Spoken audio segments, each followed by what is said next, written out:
Warning: the following contains opinions that you might not agree with. It may also contain too much positivity that you might not be able to handle, but in all seriousness, viewer discretion is advised for the following program.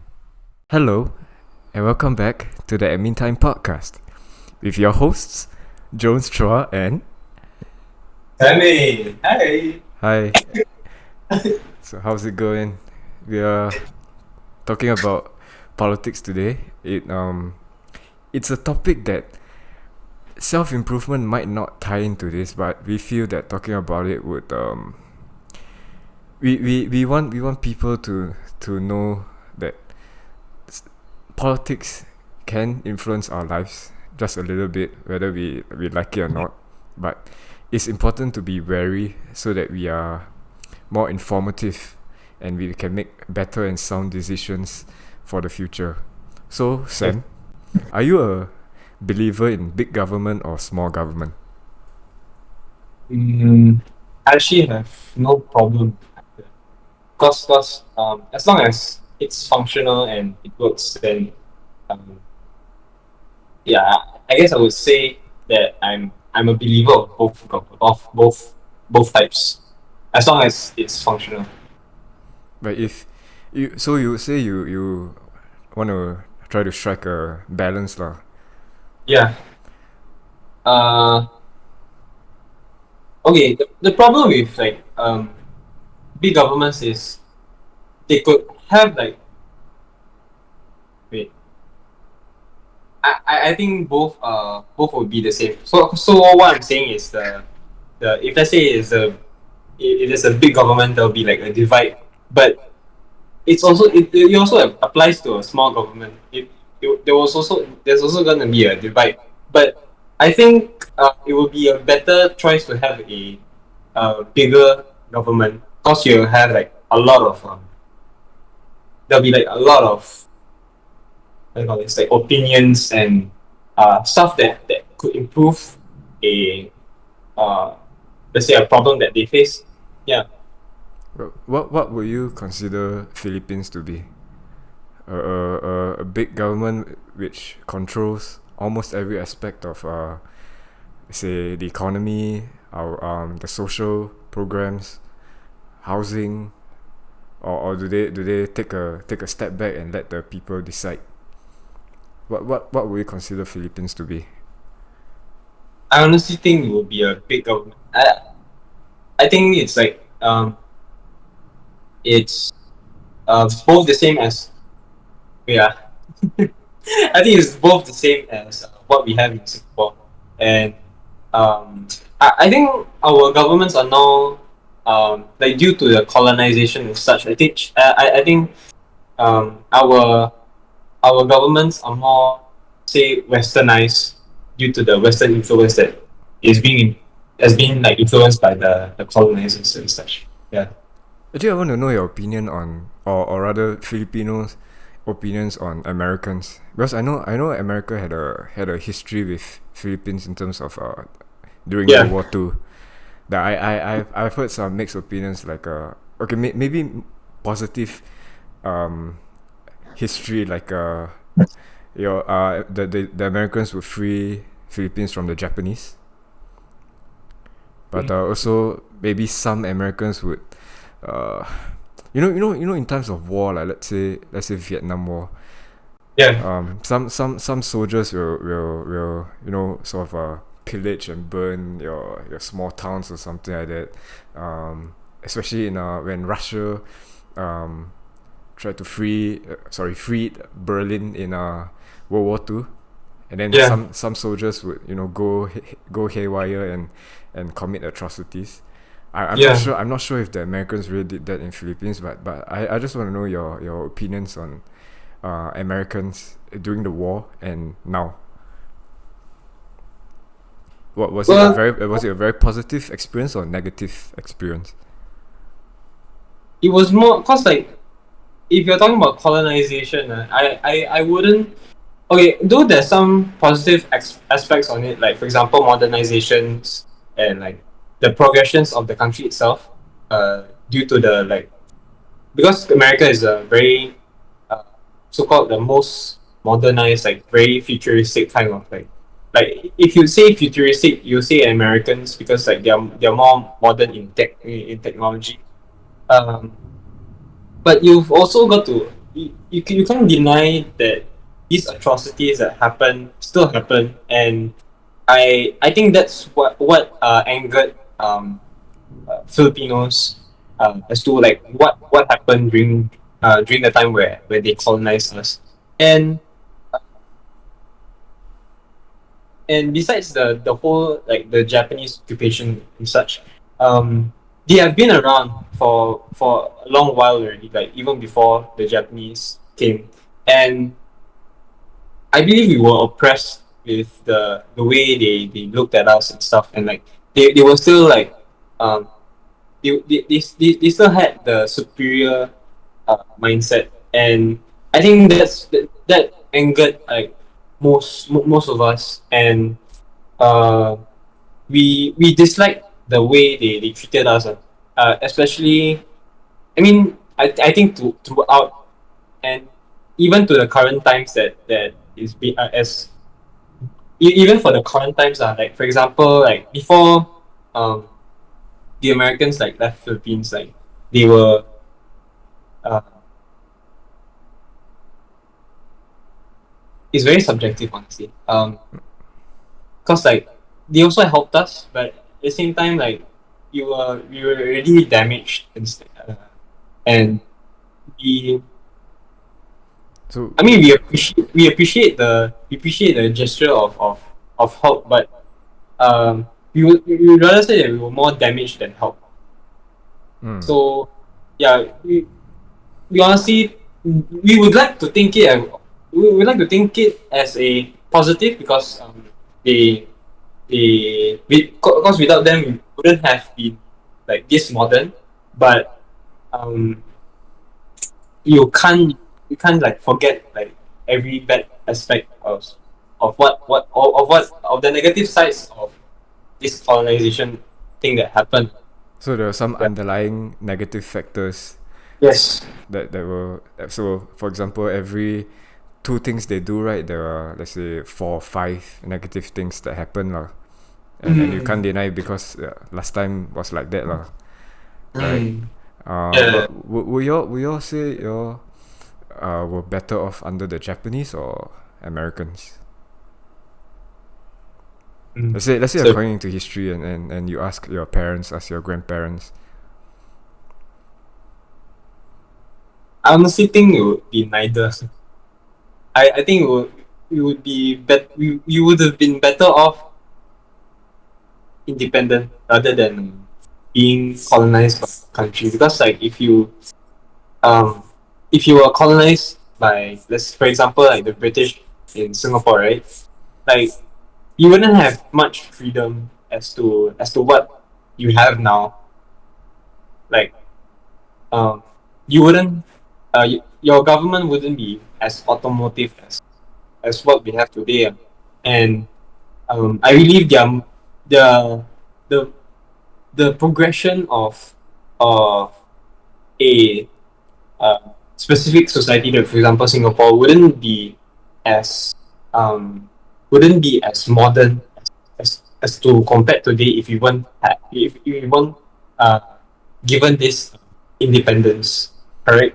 And but yeah, for to choose the between the Japanese and the Americans, um, honestly, what neither. I don't like being. I honestly don't think the idea of being colonized today is something that's idealistic. Honestly. But for both of the countries, there's no denying that even though there were some underlying negative factors with being colonized by in your case Americans, and for Singapore's case is the British, right? I guess we can appreciate the modernization that the Americans and British and the Western influence brought to us, and then generally, of course, we prefer an independent country lah. But I think it's safe to say that we would prefer to have some Western influence. Yes. That drive our that drives our country, but also built the foundation for independence. So I guess historically that's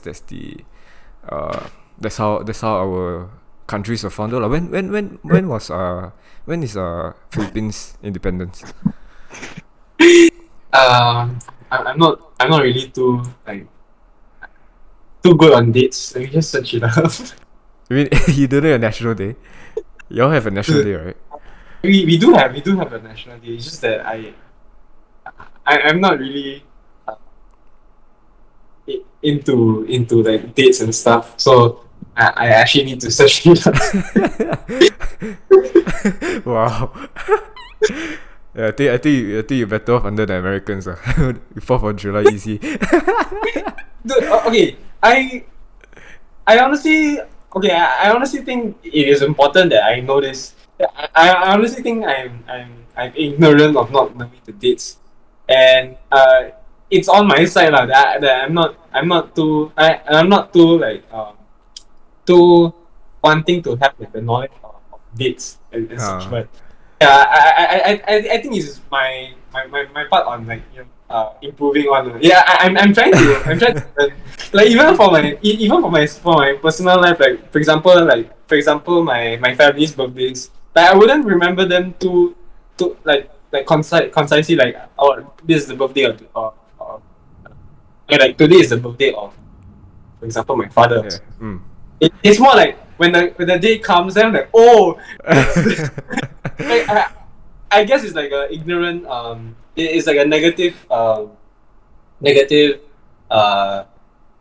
quality of me, like, or being ignorant. So dates not really a forte lah. Sorry?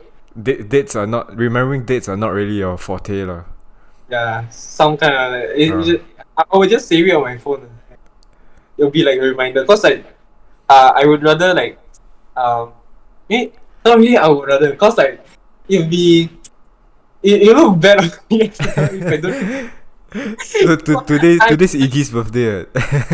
Huh? Today's Iggy's birthday because you were the first person to post, right? I was the first one. Yeah, I was you set a reminder for that? Huh? You set a reminder.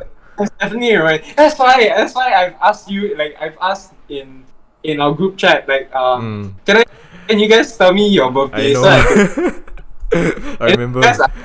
No, I'm not gonna give you. You were messing with you. You just dodged the bullet, dodged the question, and then moved on to another. I was like, okay, it will be on the June 12th. June 12th. Yeah. Which year was it? Your independence? Did you proclaim independence? It was 1898. Yeah, pretty long. Okay.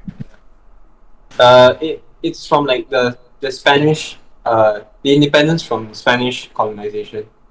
Yeah. So that's why majority of y'all speak Spanish, because of Spanish influence. Yes. I mean, not most of us. Like some of us, we do have like our books. We do have like Spanish content, but we do speak we majorly speak Tagalog, or instead in this case Filipino. Yeah. So we would say that some words that we use being influenced by by the colonizers that countries are, like for example, like the numbers. Like the numbers are basically from our colonizers as well, and yeah, we just adapted our their culture to us. So that means okay. So after the Spanish colonization, then was it the Americans, then Japanese, then Americans, then Yes. after that, then you had your independence lah. Yeah, technically our independence. It's mostly the influence lah. Yeah. Okay. Yeah. I personally believe in a small government, especially Small. Yeah, if I were to be in any country, Singapore or US, because I don't really like the power given to the government to decide what people should do and not do. Like, okay, if you mean basic laws like crime and all that, of course we should Yeah. adhere to it lah. But let's say like if I want to open up a business, then I want to have much freedom as possible to how I want to open it. What the basic laws, economic laws that I should follow and all that. But to adhere to um, government laws on how I should open it, I don't agree lah. Because if you have give some power to the government to do it, what there are other aspects um of life that the government can control. So let's say I don't know if you heard about this, the about it's quite recent, maybe 2-3 years ago, the sort of fake news bill that we have in Singapore, where the government decides what is actual news, what is fake news, especially during President Trump's presidency. So you got all these fake news terms and everything. So that at the point of time was more rampant. But the problem is if you give the government the power to decide what is fake news and what actually isn't, right? Then if it's actual journalistic news, right, and it's the truth, right, people would not see it because the government would deem it as fake, even though it's true. You know, there's no journalistic freedom and independence from it. The government basically tells you this is true and this is false. You have to abide by it. So it's technically controlled. Yeah, they will block out whatever they deem is fake, and then only sort of let you sort of twist the facts and then give you what you want to hear, and label that as the truth. They don't want to give you the freedom to go and research on your own truth. So that's why it's it's a bit like communist countries back then, and I would say now actually, like let's say some war happened, let's say million casualties, but then they don't want to inflate it. They don't want to inflate the number, so they say okay, maybe like 100,000 people died or something like that. So they try to change some facts and evidence about it. So I guess at that portion, at the aspect, I wouldn't want government to basically decide what you can and cannot do. And the news and media is one aspect of it. Yeah. Well, if you basically give the government that power, then there are other aspects of life that they can control. Yeah. But I actually highly recommend you to read this book called 1984 by George Orwell. Very, very, very popular. And it's reminiscent of what we are facing now today in our current society. What's the title again? 1984. 1984. Yeah. It's a non-fiction book. No, sorry. Oh my god. okay. In a way, it's a non-fiction book because it really mirrors our society today. It's actually a fiction book, but if you read it and you watch the movie, right? The book is actually way scarier. It's like a horror movie because, like I said, it mirrors our society today. But it's the author George Orwell. He based it on life under the Soviet Union, Russia about the Stalin era, so about 1930s, 1940s, where basically the government controlled almost, if not all, aspects of your life, what you think, what you can do, the media and everything like this. So to that question, yeah, small government is much better. Yeah. I actually want to ask you, like, based on because we were talking about history right now, right? Like, for example, like what is written and like written firsthand stuff. Like, I want to ask you: do you think history is gossip? Gossip meaning like hearsays. What's hearsays? Hearsays, like hearsay.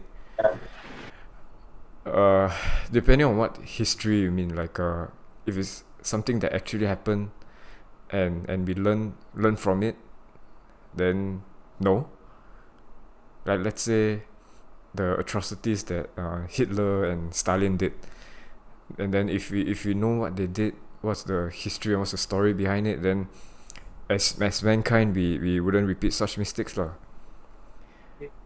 But I think I get your point in history that could be gossip, because history can sometimes be amended to fit Yeah, a like for narrative. example, the data that like for example the data has been amended. Like for example, 100 people, 100,000 people died. Then it's like they made it not so scary. Yeah. That kind of Yeah, yeah. it's rampant today. I mean, you don't have to look at like 50, 60 years ago. You can look at it now. Like let's say China, right, with COVID and everything. COVID, Yeah, yes. you maybe they got like million people or more than million people infected or possibly dead. But because they they want to sort of save face so they deflate the numbers, something like that. And especially rampant in those dictatorial communistic countries like North Yeah. Korea, China, all that. So, but it brings me to my next question.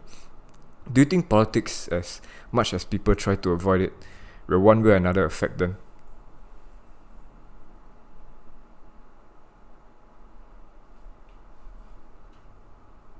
I mean, either way, I think politics is like for what you said, like the hate, like what do you call this, like the something that controls on the way, like either even if it's even if it's free, like for example, like uh, what we have into the US, like what do you call it, lah? Like, what's communist and what's the other one? There's communists. There's You got communism, you got socialism, you got capitalism, oh, you got like some democracy. yes, democracy Oh, is a even if we have the US as like a democracy or like Singapore democracy, we are still under them, and I think um uh the only way you wouldn't be affected by them is just going to the woods, and you wouldn't yeah, you wouldn't be affected at all. But as long as you're under a roof, um, being in a what do you call this? Being in a civilization, I think one way or another it will affect you. Confirm will affect you. yeah, Whether definitely. democracy, Yeah, yeah, I think my take would be, okay. Like, let's say we take an example as being in the woods. Like yeah. let's literally hiding in the cave. You and you come out of the cave.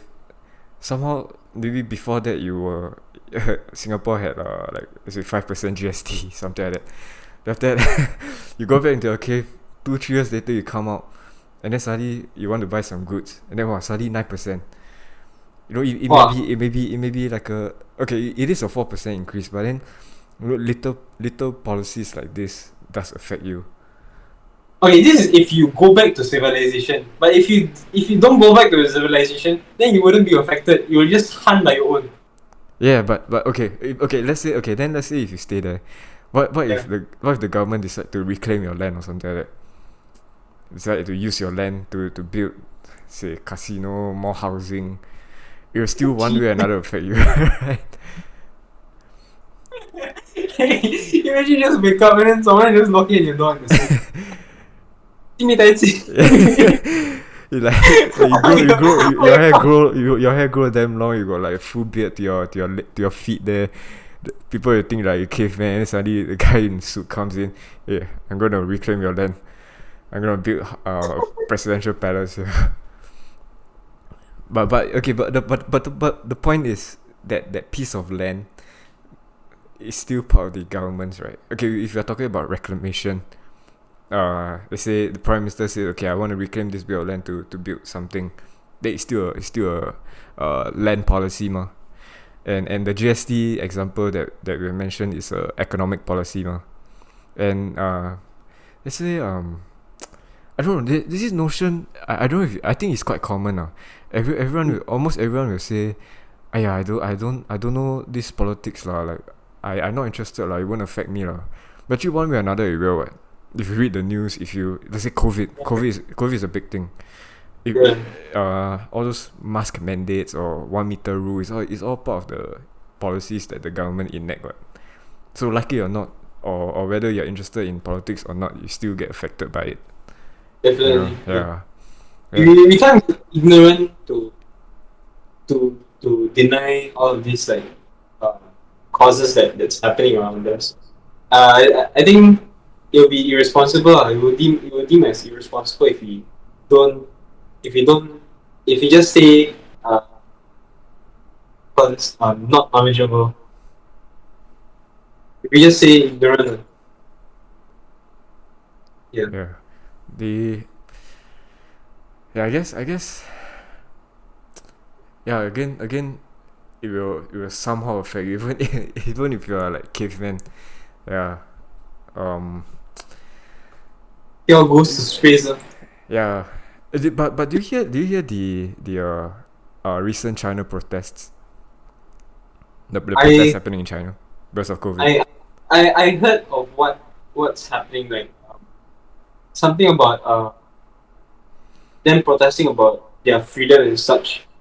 Because if I'm not wrong, I've heard that they like all of the countries are not having lockdowns and having the face mask mandate, and for China they're still wearing like hazmat suits Mm.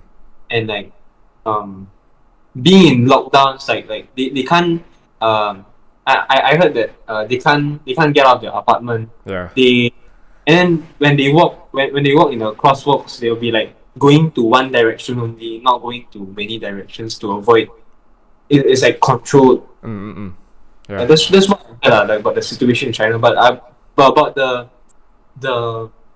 I'm not really aware about the The what do you call this. protests. That's, They're yeah. they're exactly protesting what you mentioned, lor. Because Oh, but we got about 2 years already. All the Western countries, even us already, and other Asian countries like South Korea, Japan, and us already moving progress. towards already progressing. Right? Only China is not. Right? So of course the people will feel subjugated, lah. They will feel Yeah, angry, like or then hence the protest. And then because of China's policy of zero COVID policy, I don't think it's possible. Like yeah. even as much as you want to avoid, you still kena. It's like I think now getting COVID is like being sick, getting like pneumonia, Normal food. fever. Yeah, exactly like getting flu. So it's impossible to get COVID policy unless you kill them off, lor. Yeah, Probably exactly. like the North Koreans, lah. But I don't know if they do that, lah. But I'm not surprised if they do, lah, because China and North Korea are communist countries, right? They're Yes. so hard up on having so much power that they're willing to do whatever it takes to keep them in power, and that Oh means yes. suppressing people, right? Especially their Mm. freedoms. So hence the protest, lah. Have you gotten COVID before? Yeah, I have How many times already? once only. Okay, You?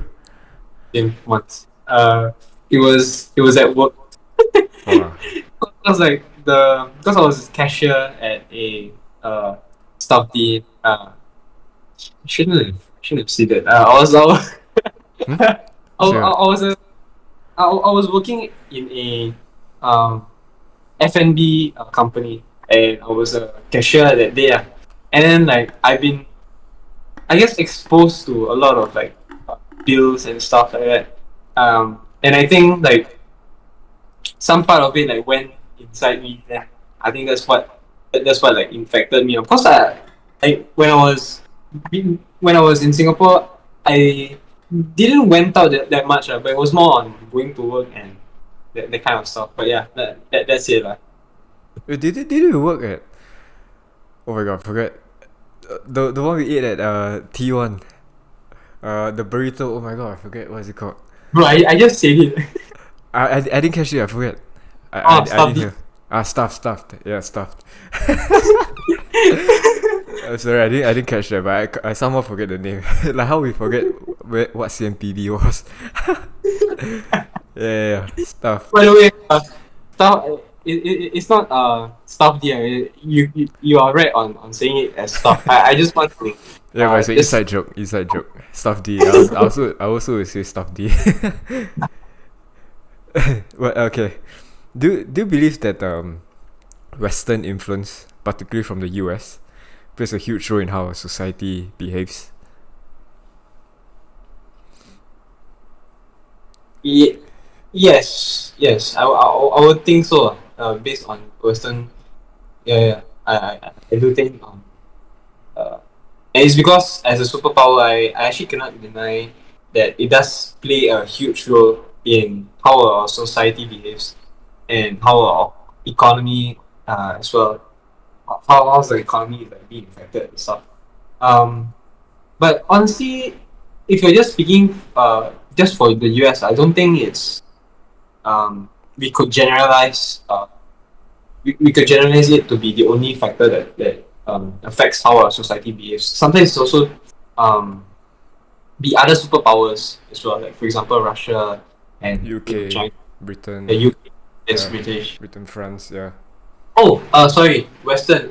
Yeah, that Britain and stuff. Yeah.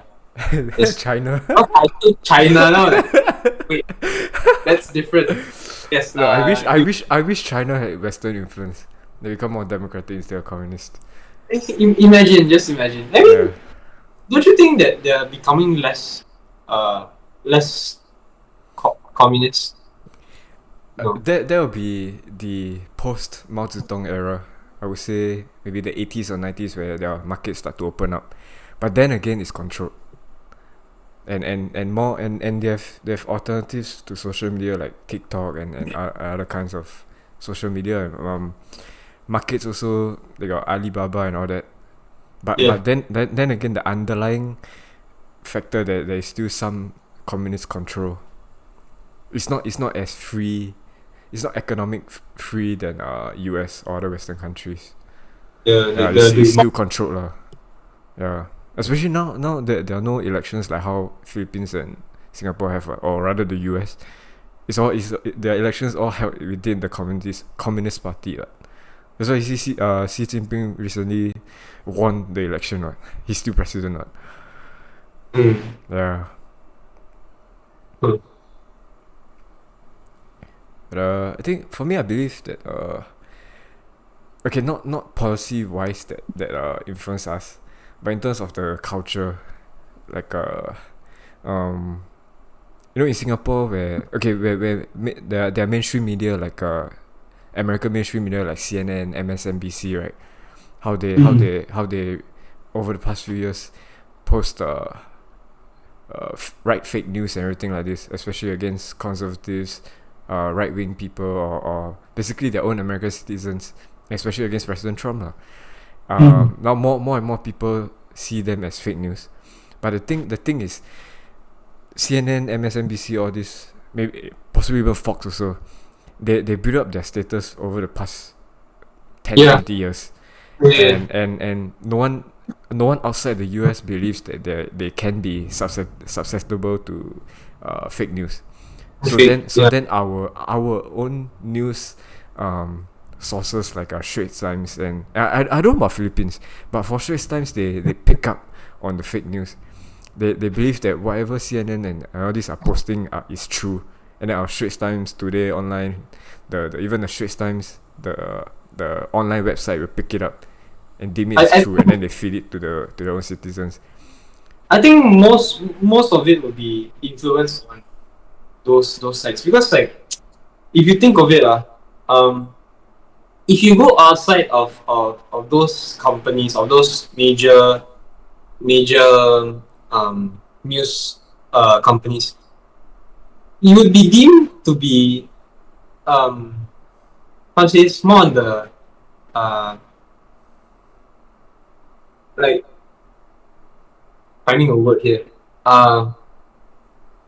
It would be very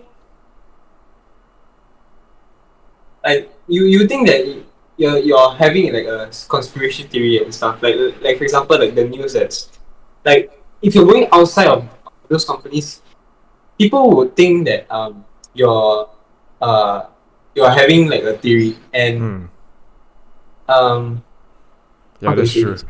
I get a point. When you don't accept their narrative, right, and you come up with anything, they'll label you as a conspiracy theorist. Yes, especially about COVID and other political events. Yeah, and they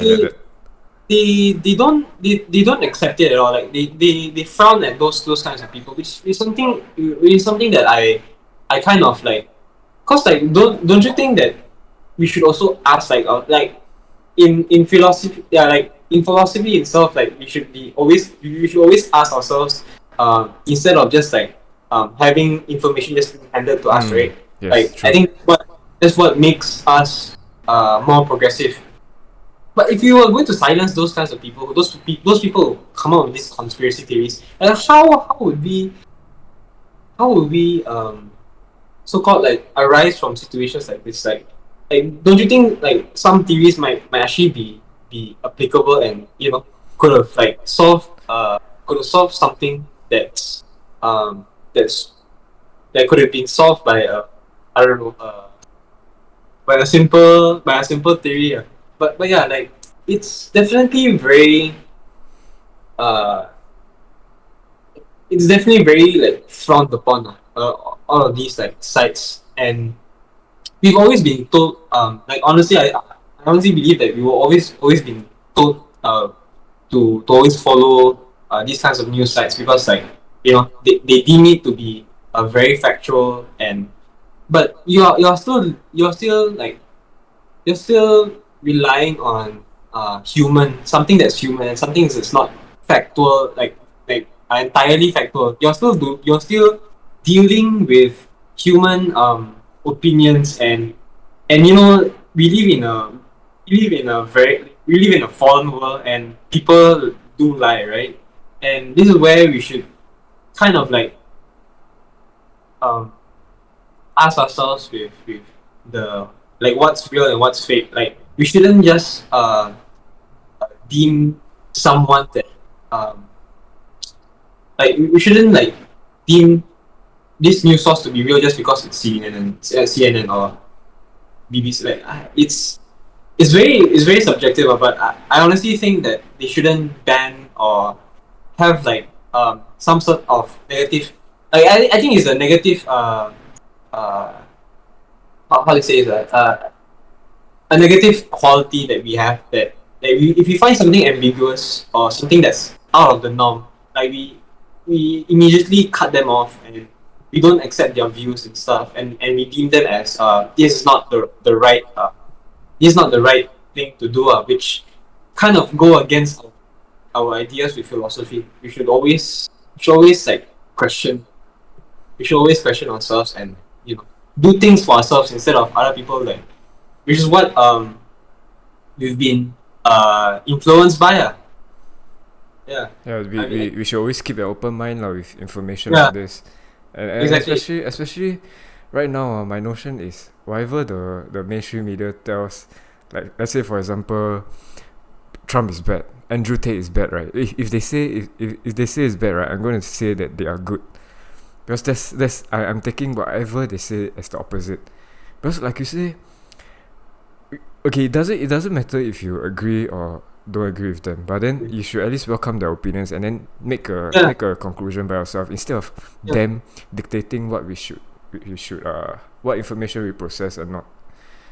Yeah, like I think they misdefine the the definition of opinion. I think opinion is supposed to be personal and not to be influenced by others. mm, And I think because I've been watching like a lot of these like narratives, like for example Sneeko, um, Andrew Tate and stuff. Like um I kind of watched this reaction videos by him. And He simply he simply like says like how we are so like brainwashed with the things that we hear from the media, like for example like feminism, and mm.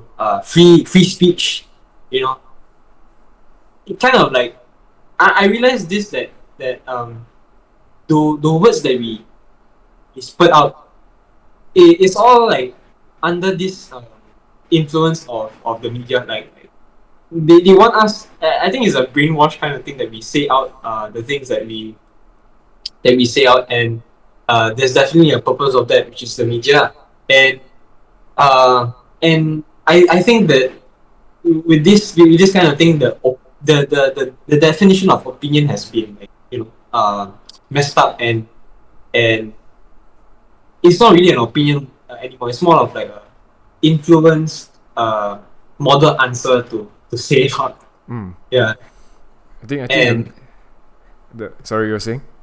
I didn't have nothing to say. Yeah.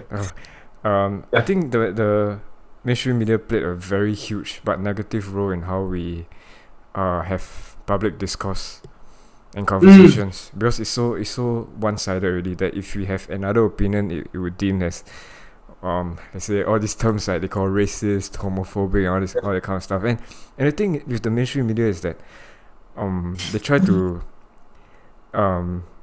cancel out. That's why with the cancel culture right now that's rampant. They try to cancel out opinions that don't align with them. But what they're actually trying to do is that they don't want you to hear their opinion and only want people to hear their source.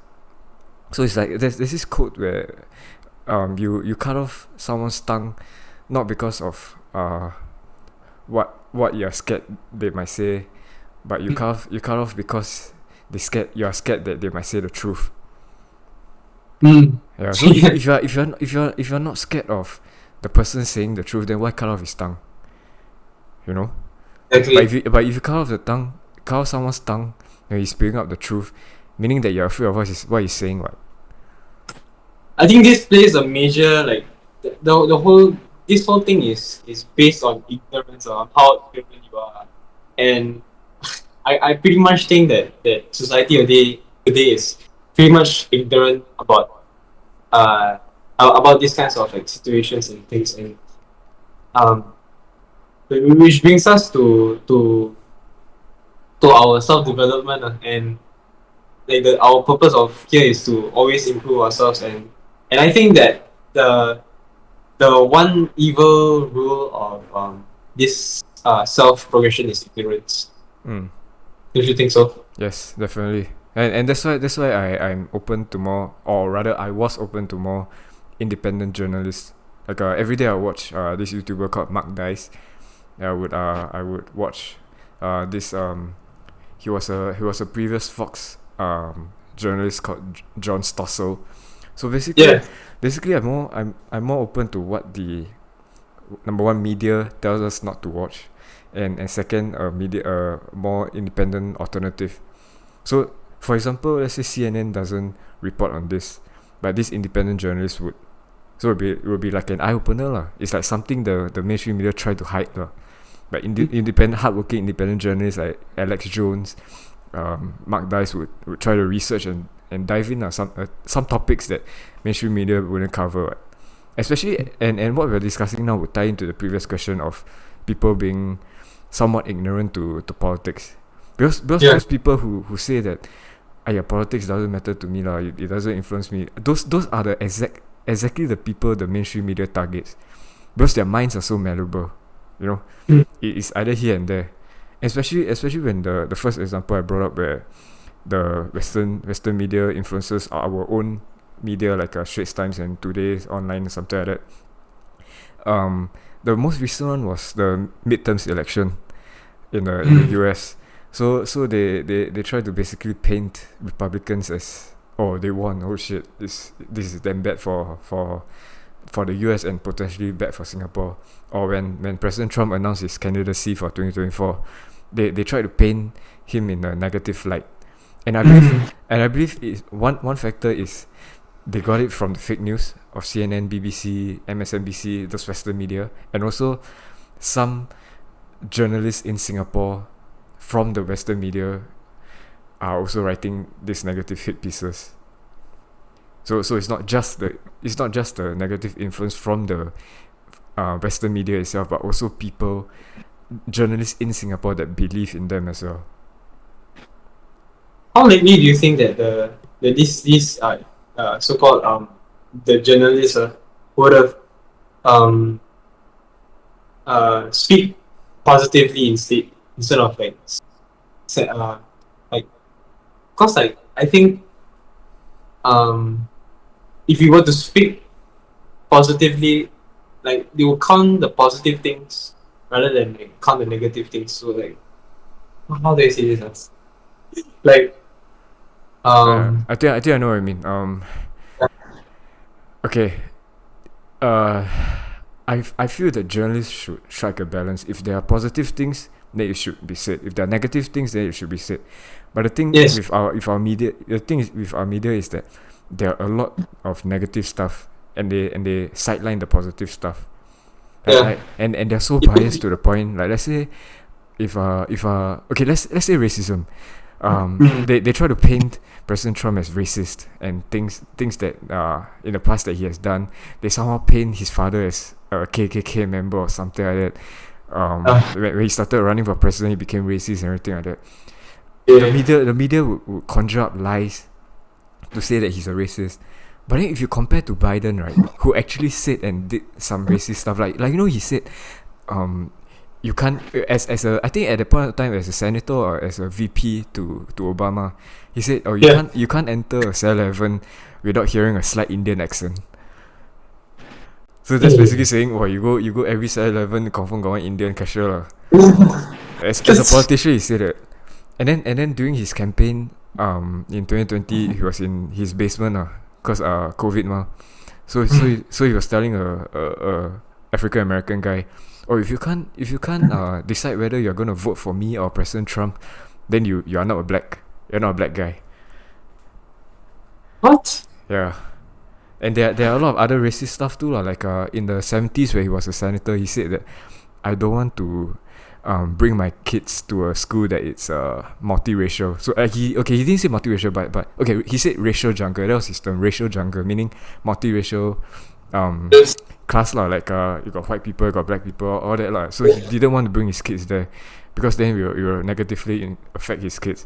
So the point I'm trying to make is, President Trump didn't say or do any racist stuff, but end up he got painted in a negative light. But Biden actually did and say all that stuff, but then the media didn't even highlight it. Yeah, exactly. So that's the biasness there, and people fail to see it. People don't want to research, or if they do, they're like, that was last time But then when it comes to Trump, then after that they're like, wow, he damn racist yeah. When it comes to Biden, small thing lah, close one eye lah, something like that. Yeah. Because that's how much they hate Trump. They're willing to say that. So the answer to your question is, in a perfect world journalists should be non-biased lah, but that's not how it is lah. So I believe the journalists that we have today, they're either really radically brainwashed into their politics, or they're paid. But most of them are paid to do it. Like those deep state conspiracy, those Illuminati, those kind of stuff. Yeah. It mostly deep state lah. They would those secret investors would pay them to say that kind of stuff lah.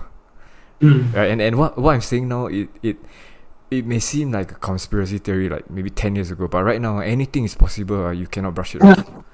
Yeah. About the Simpsons things. Yeah, you really cannot brush it off. You have to really take both sides into account and then make a sound judgment. Yeah. I think other influence beside the media would be, okay, have you heard of the Lia Thompson? I think his name was Lia Thompson. The male swimmer turned women, transgender.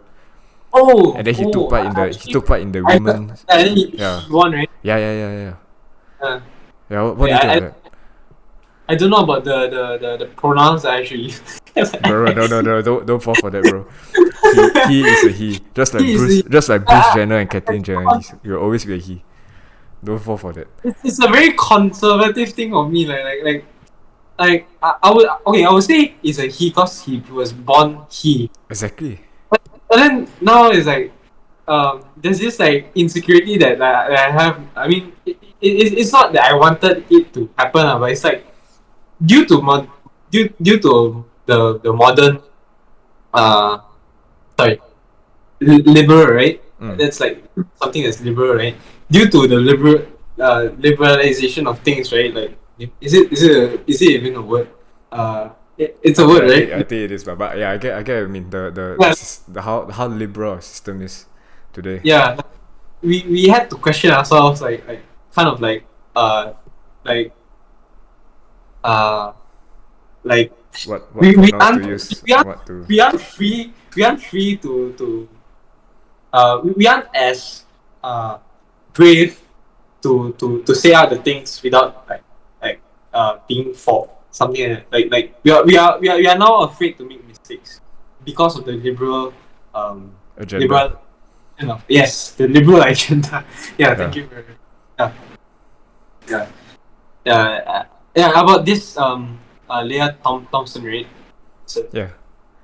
What do you think of it? It's sickening, honestly. I honestly think that um uh, it's very very hard, like it's now very hard to create an opinion with these kinds of topic. I would say the liberal agenda has messed up a lot of things. Like everything used to be in such like order, like because honestly he was born a man, right? Yeah. And there's definitely um some advantages we have as a man. Like we have uh how would you how would you like define how would you like differentiate like the advantages between the man and the woman? I mean, Like for you. if you watch Kindergarten Cop, the Arnold Schwarzenegger movie, the boy was like, Oh, yeah. boys have a penis, girls have a vagina. I mean, that's the biological difference. One thing, male we are more masculine. We Yes. go through puberty, our voice deepens, we have more muscles. Then we work out, muscle growth is bigger. Male tend to I won't say dominate the society, but then you have more males doing dangerous jobs and everything like this. More males driving decisions, where women sort of they also take up leadership roles, but then that's lesser than men, and Yes. they take a more backseat approach, more feminine lah. Shopping, search for Yes. let's say more feminine products like lipstick and everything like this. Bear children. Yeah. How most of them are, well, if they're not working, they're housewives. They cook for the family. They're basically they support the family lah when the male goes to work lah. That's the conservative thinking lah. Yeah, and that's the main difference between male and women for me. Yeah. Cause throughout history, like males are known to be the breadwinners of the family. I'm not generalizing it like in all entirety. There are females who do the same as well, and I respect that as well. But just like it's more common. It was more common to see like males in well brought up families, like for example like a whole family. I will see the man going to mine shafts, Those co-workers and yeah, mining co-workers. shafts and everything like this, doing You'll see dangerous that. jobs lah. Yes, it's Yeah. in our genes already, and like it's in our genes to do all these tough jobs and laborers jobs as well. And with these genes, I think there's like some science to it that states that that our Masculinity. it's very subjective. Our we are more muscular in like it like we are technically like physically stronger. Like if let's say you were to put us in a conservative environment, like we are much stronger. We are stronger like in strength. Like we will do. I mean, I am not going to discredit the women. Women are also strong as well. Just that the men, they like back in the olden days, men are much more they have things like They're born to bear more responsibilities lah. yes, and yes, duties. they are. Yes, Yeah. that, and also they have to take care of the family. Like they have more responsibility in general. And I think that it's already in our genes to be more to be more so-called. I'm not gonna say strong because like the women are also strong as well. And I don't want to discredit. I also don't want to discredit that. Not because of the liberal agenda and something like that. It's just that I cannot discredit them just because they're women. But yeah, they are strong. But if you were to place them, if you were to place them into another like gender, like for example, Lia Thompson being a transgender born male, changed to a female, um, their genes wouldn't like there'll be a difference, Yeah, correct? correct. And I think it wouldn't be fair for the women as well, cause like there is definitely a difference in genes, and um I think that's what made. I mean, also because of training and such. I think partially that there's the gene already has some advantages of it. Mm. Bro, now Yeah. the liberal agenda really has gone haywire. Like, They don't prioritize, yeah, they don't yeah. prioritize logic anymore. If you just criticize Lia Thompson, they'll call you a homophobe Exactly. Which and anti-transgender. I mean, bro, that's logic. Why you don't put a woman in a guy's team, or you don't put a guy in a women's team. But then of course, like you said, the he he basically has no challenge. Right? He comes out against females. Of course, he's gonna be superior. Right? Because he has male genes. Right? Although okay, you may identify as a woman now, but then there's no denying that you still have your muscles and your prior training and your strength. Yeah, because you were a man. And and this I think the liberal agenda has influenced negatively on our sports as well. Say football. So back in 2020, you got the Black Lives Matter thing going yeah. on. And then football players in, I think, around the world, or predominantly in the UK, would take a knee and everything like that, and do the black supremacy sign, or something like that. Yeah, but they think that by doing it would actually like curb racism, but then it is doing nothing at all. What? Especially now, the Qatar World Cup, because Islam has a strict stance Oh, yeah. on LGBTQ, right? Yeah, then some nations want to wear the captain's armband, got the one love Yeah. armband with the LGBTQ the flag, yeah. But Qatar don't allow it. But some captains smart. They say, okay, even though I may or may not agree with it, but then when I go and play at this country, I should assimilate to their culture and respect their culture, ma. I may not agree with their politics, but then I should Yeah. respect Respect it. their culture, yeah. Yes. And some captains want to, like, I want to politicize this. I support all the gay people. I want to wear the armband. Screw the Qataris for having such strict notions on LGBTQ. I want to wear it, but this is not respecting the Qatari culture, right? And Islam, yeah. And I don't agree with the liberal agenda politicizing every aspect of sports, especially swimming, football. It's a completely waste of time. It's just a virtue signaling thing. Do you actually think that taking a knee helps with racism? Do you think that it's more of a political hit job, right? It's just virtue signaling. It does nothing. One action you think can make you, or I take one knee, one less racist will die, or something like that. It's Very. stupid, right? I honestly think like if you were to, it's definitely much more better if you would actually be involved in politics about like talking about all these kinds of stuff and like changing laws and like policies. I mean that would have definitely been a much more better approach than rather than having something that represents what that you support this, you support that. Like I mean there's no even though there's like a social impact, but what good does it make? Exactly. I think if if I could bring up a sport that resonates with you, it would be basketball as well. Basketball also, NBA also had this. Yeah, with the your basketball, the center court, that circle, and then they put the Black Lives Matter logo there. Yeah. Yeah.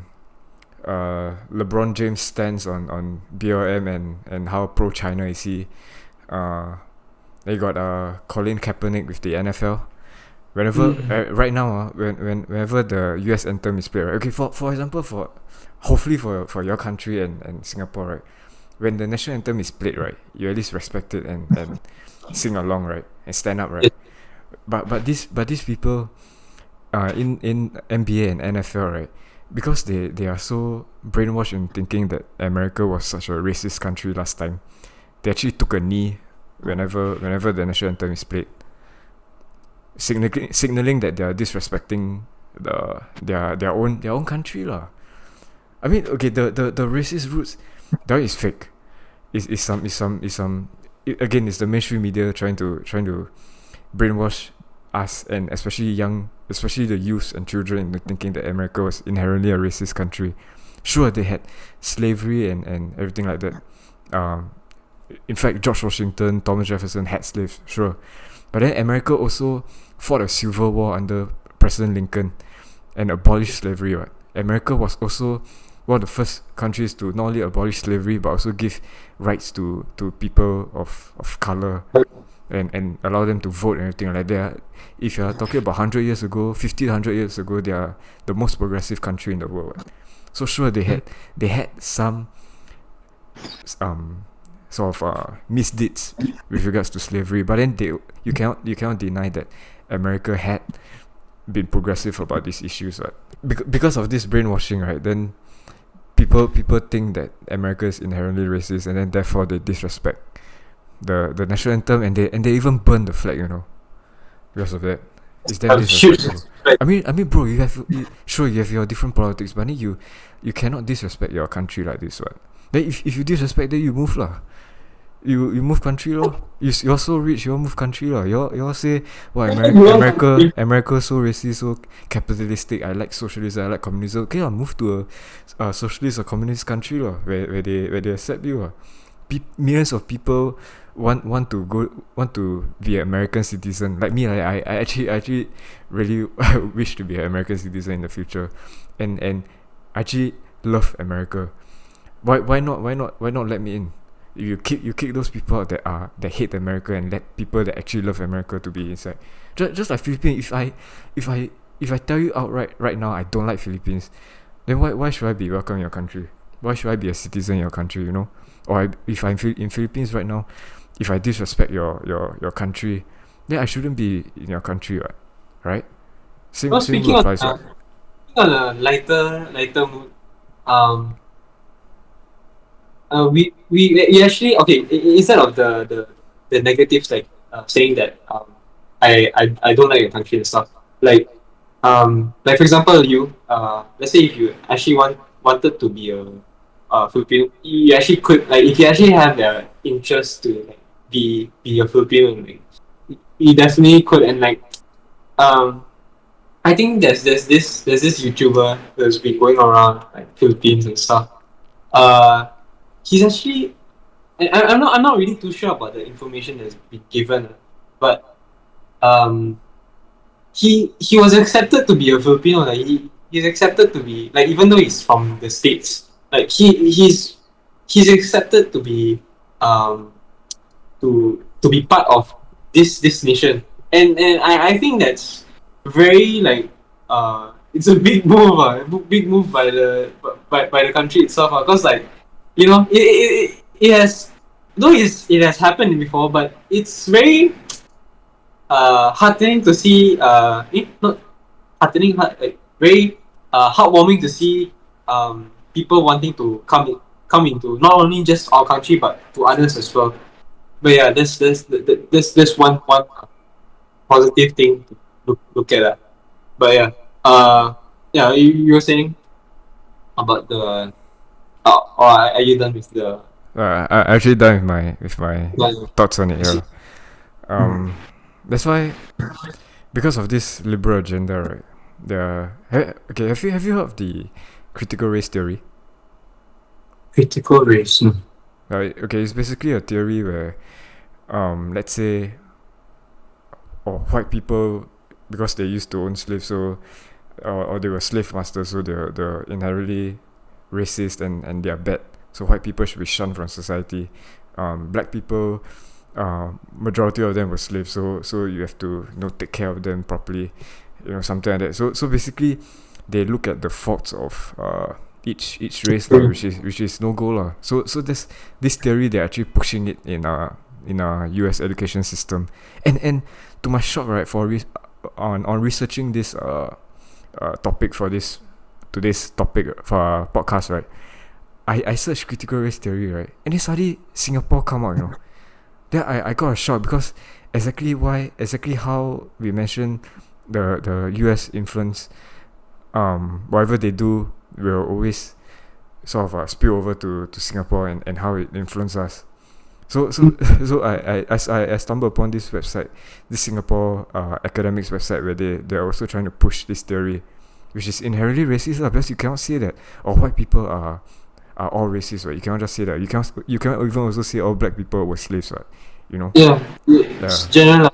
Yeah, it's exactly generalizing. It's still generalization. Yeah, so I got a big shock when I saw a Singapore academic post, posting this critical race theory. I thought it was just in US, but then again, I'm not surprised, because as we mentioned, whatever influence the US had, our countries, or our country, or other countries for that matter, will always be influenced by it. So that's why the American school system is failing, right? Because they are trying to push liberal agenda instead of actual academics, like how we were taught in secondary school and primary school, or like actual maths, science, and all that kind of stuff. So I guess liberals are the difference between liberal and conservative. Last time was conservative were more strict in terms of they follow a lot on Christianity values, right? And liberal took a more freer stance, like, okay, you can do whatever you want with your life, but both in common, right, they actually respect logic. They don't the Lia Thomas case, he was a man, now he's a woman, so we should call him a woman now. They don't have this notion. They still prioritize logic, but furthermore, they prioritize loving their country first. But now it's sad to see that the liberals, you cannot, I would say cannot, but it's not right to say, it's not right to call them liberals now, because liberalism in its original term is to be free. But actually right now, the liberals are the one that are pushing an agenda that suppresses other people's freedom of speech, and what they can say and what they can do.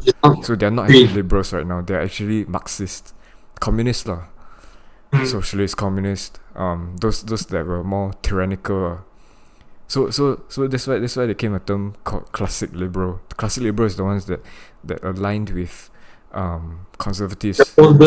Yeah, with the older era. So it's if you mean classic liberal versus conservatives, then there's another topic for discussion in the future lah, in terms of what their individual values are, but they still prioritize logic and love for the country. But if we're talking about today's liberals, which are the Marxists, socialist, communists, against conservatives, then one is they really hate their country, and the other one is prioritize Christian values and prioritize the love of their country, which is basically patriotism lah. And I would say classic liberals, or libertarians for that matter, would align more with conservatives' value than today's liberals. Yeah, but which is it's quite saddening to see.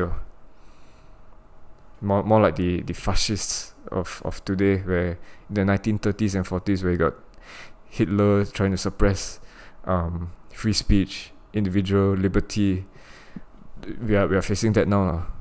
As much as today's liberals would deny and say that white people, right-wing people, Trump, people who support Trump are Nazis and everything like that. Actually, they are the Nazis, and the mainstream media actually add fuel to it. because the mainstream media basically tells what information you can and cannot absorb. What? Yeah. So they're trying to denounce white people and people who support Trump as Nazis, but they are the ones who are actually suppressing the other people's freedom of speech and individual liberty. Mm-hmm. So that's today's society now, which is sad to see. And this boils down to their failing education system. They are in school, they are taught this, and then they go out to work. They don't think about the academics. They think about their agenda. Yeah. So I won't be surprised if even now or 5 years down the road, our schools, Singapore and Philippines, our students will be like that. I wouldn't be surprised. That's how a negative influence the West plays a part in our society. Yeah, it's sad. And sorry. In your opinion, do you think? So you're technically saying that the classic liberals are technically the conservatives now, Yes. correct? Yes. Right. Yeah, that's what Maybe some maybe like one or two values they might not agree on. Like let's say conservatives are more, they believe more in man and woman marriage. Classic liberals, they'll say let anyone man and man, okay lah, doesn't matter lah, or maybe like biracial marriage will be okay, but Yeah. they still prioritize logic and the love of their country, and they are not so radical compared to today's liberals. Yeah. But then again, the LGBT community, like in 2015 they legalized gay marriage, right? You heard, right? Especially recently Singapore repealed the 377A. Yeah. So in 2015 they say they want to have the right to have gay marriage around, and then you fast forward now, they suddenly have this Lia Thomas case lah, transgender lah, they're trying to normalize it. And then you know in US they have a drag queen story hour, where guys basically dress in drag, yeah, and then they tell stories to kids in the school library. It's damn sickening, and they're trying to normalize. Some parents try to normalize genderless babies. Like, okay, if you're born male and female, right, but they try to say, okay, you boy, but then okay lah, I can let you dress up as a girl lah. Then they dress up already, then you can be free, you can do whatever you want. Then got these parents, right? These two parents, they try to normalize their kid into dressing up as a drag queen, and then he appeared on Good Morning America. You can search it up, and the worst part is, right, all the adults there were clapping and cheering for him. That is child abuse right there. You're born as a boy, but then your parents encourage you to dress as a girl. That's where you draw a line. I mean, it's okay. I would support it if you let the child like roam on his own, like have like a certain freedom, but you would also have to be there to like guide them as well. I mean, that's what your role as a parent should be, right? You should be guiding them instead of like having them just be let out of the world, like as what's seen here lah, as what is said here lah. But in my opinion, I if you're going to encourage a kid to do these kinds of things, then I think that's not what a kid should be focused. The kid should be focusing on the basic functions of life, like how to read, how to, like, you shouldn't be fully focused on these kinds of liberal agendas. Focus on being kids lah, like how we used to be Yeah. like play around, play with other children, yeah. Like, And not be indoctrinated by this liberal agenda lah. it's now. I honestly think it would be unacceptable for me to like to encourage, for myself encourage my own son or daughter to do these kinds of activities. I would encourage them in more a sense of doing it conservatively, like what you mentioned about the old days. I would do that, and I wouldn't expose them into the media as soon as possible. I mean, sure. I mean, I can let them off with some TV and stuff, but of course, I got to regulate them and then see what they're watching, what kind of content they're watching. I mean, that's like their main role as a parent as well. And I think now, this liberal kind of agenda, this mindset that this society has, like, I think it's too free, lah. We should actually there's actually supposed to be a balance for everything. I mean, okay, I honestly think that I'm more of the classic liberal kind of stance, but I'm also gonna hold some conservatism as well because of the culture that I grew up with. Um, but I just think the encouraging of these liberal agendas is just too far. There's definitely something better you can do to actually make your child like grow as a person. Yeah, you exactly right. You brought a very good point on having proper responsibility as a parent and how you should regulate the content that our children are watching. Especially the liberal agenda is indoctrinating young kids in a form of cartoons and Cartoon Network and Nickelodeon lah. All this drag queen thing that they're trying to push, and then our kids are watching it. Because kids' mind are very malleable. They don't know what right from wrong, right? Yes. So obviously the target market to the liberals are children lah. Because they can't think for themselves, right? So it's our duty as parents to regulate, right? So I believe. Or even as kids as well. Yeah, exactly. And okay, it's not. So I believe that both of us agree that the media has a negative influence on our media lah. TV, social media, all that. Basically movies as well. Movies and Netflix series and all that. One example, Brooklyn Nine-Nine. You watch B99? Yes. The Jack Peralta, yeah. No, I actually thoroughly enjoyed it from like season 1 to 6. And then came season 7 and 8, the last season. I really did enjoy it. I really didn't, because it was so heavily politicized.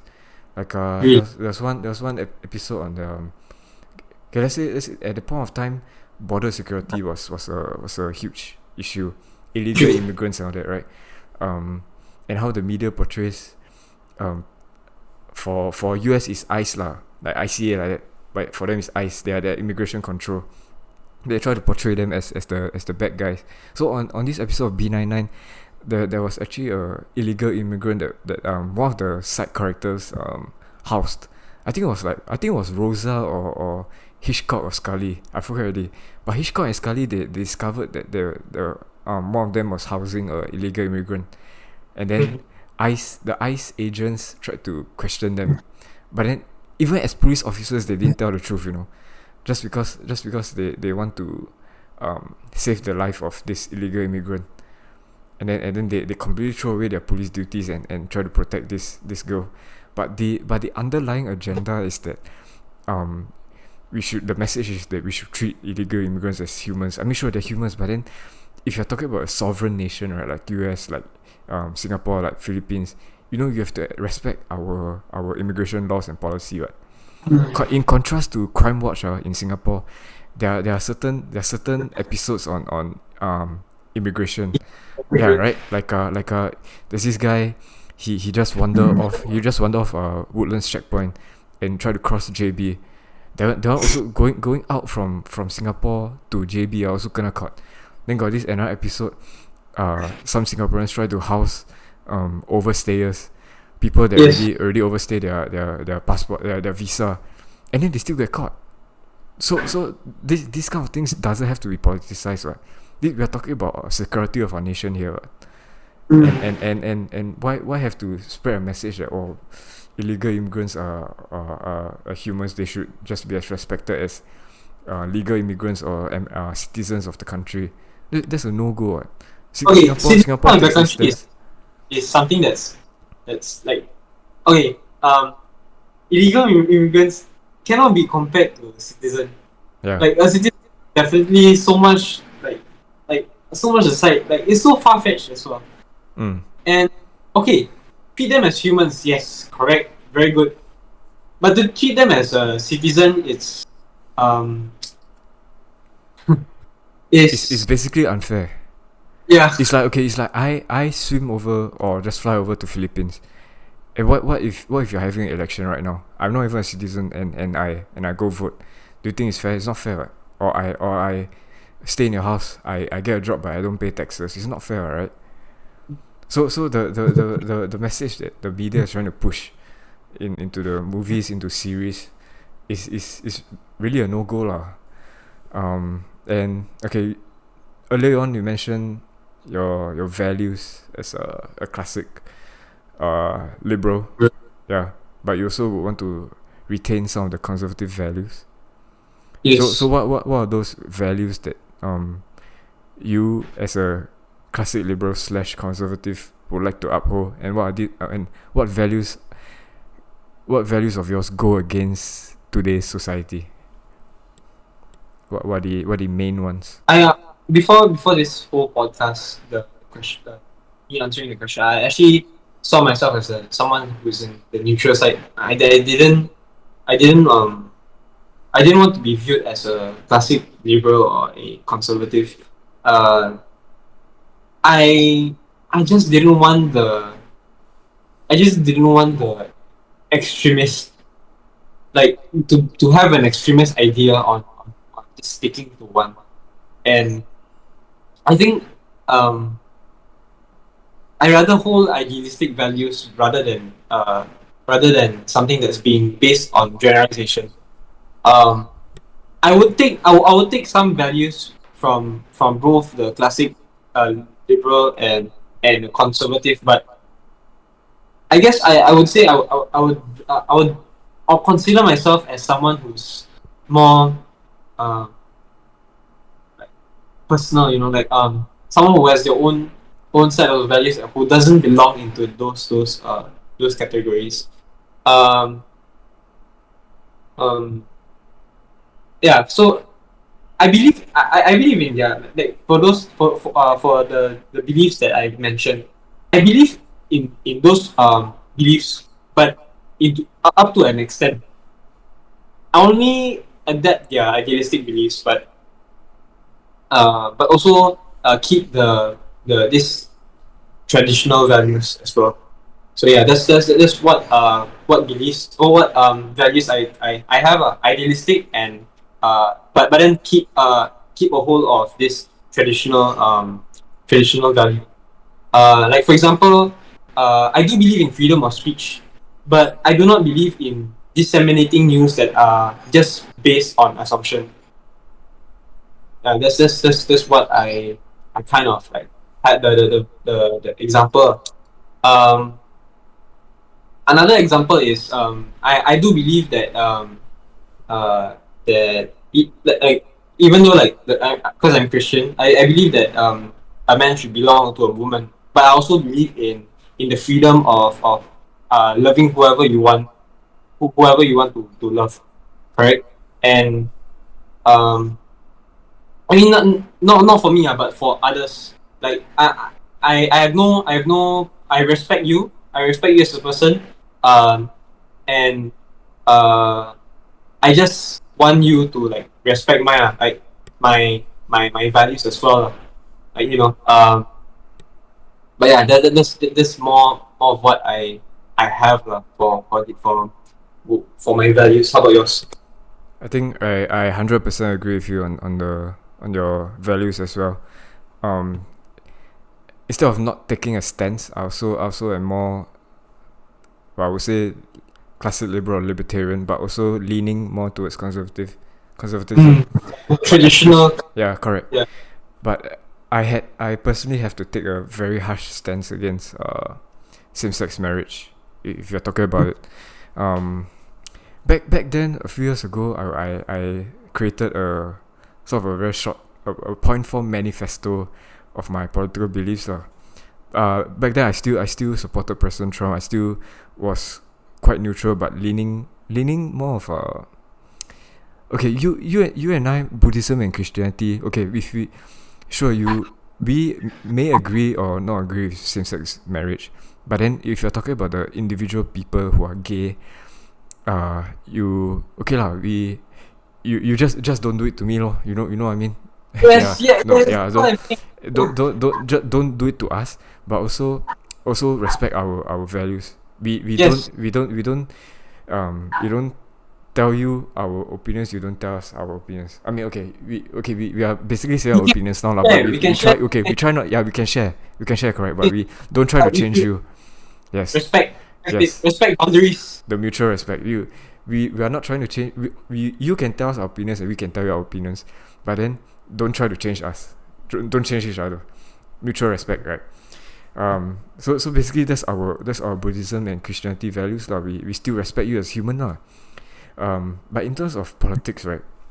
Back then I wrote a manifesto on let's say, I agree with same-sex marriage. I also believe that the same couple can adopt children and basically maybe like find a sperm donor or something like that lah. Basically have kids lah. Then I realized I researched more. Actually, it's a damaging effect on the children, on the child itself, because men and women again are meant to be together. But it's not just a marriage, but for posterity as well. Yes. Obviously, biological men and women give birth to kids, right? But let's say they don't and they still have kids, but the kid will have a better upbringing with a male and female parent than a male and male parent or female and female parent, because a child needs a masculine figure and a motherly figure. If you have just a masculine figure, then this child may not have some motherly instincts. Those single parent notion here, right here. If you have a just a single mother, you don't have the child wouldn't have a masculine figure to look up to. So we need a balance. That's why we have male and female marriage, to strike a balance. But if you have a male marriage, you don't have a motherly figure, it will damage the child. If you have mother, same parent, parenthood, then you don't have the child don't have a masculine figure to look up to. So it's as damaging as it is. So that's why when I look back at my manifesto, I wrote it on my previous computer, but I sent it to my friend. So if I were to search out with my friend, maybe he still has it lah. But looking back, I am quite ashamed to say that I wrote that lah, without knowing the repercussions of having same-sex marriage, especially with regards to how children will be affected by it. Yeah. Cause I mean we actually got to no, I mean it's not really a fact lah, but like there there has this this idea of like idealistic families and such, and I actually heard this from someone from a friend actually, that it's better to have a family that is whole rather than it's broken. Correct? Yes. I'm leaning more towards like the family side lah. Like if the family is good, then I have no problem. I mean, I have no problem with it lah. But if in terms of my very own I would definitely support your own, like the whole idea on how a family should be. But if in terms of like someone else's family, I would respect them I would respect them as people. Yeah, definitely. I'll respect their decision as well, of making their own families with like, for example, if they are in the same sex, or like guy girl girl. But I would actually like I would be fine. I would be fine if you would say that I actually have a masculine kind of, like, cause people, like, for example, in the Philippines, like they are what do you call this? There are some stories where I saw that for example, lesbian couples, like one of them, they do have like very very masculine like stature, and like and they can even be better than most guys like nowadays, like uh that exist today. And I couldn't deny the fact that maybe some of them can do better than guys. So for for my opinion, I wouldn't truly say that all these work for everyone, can work for everyone.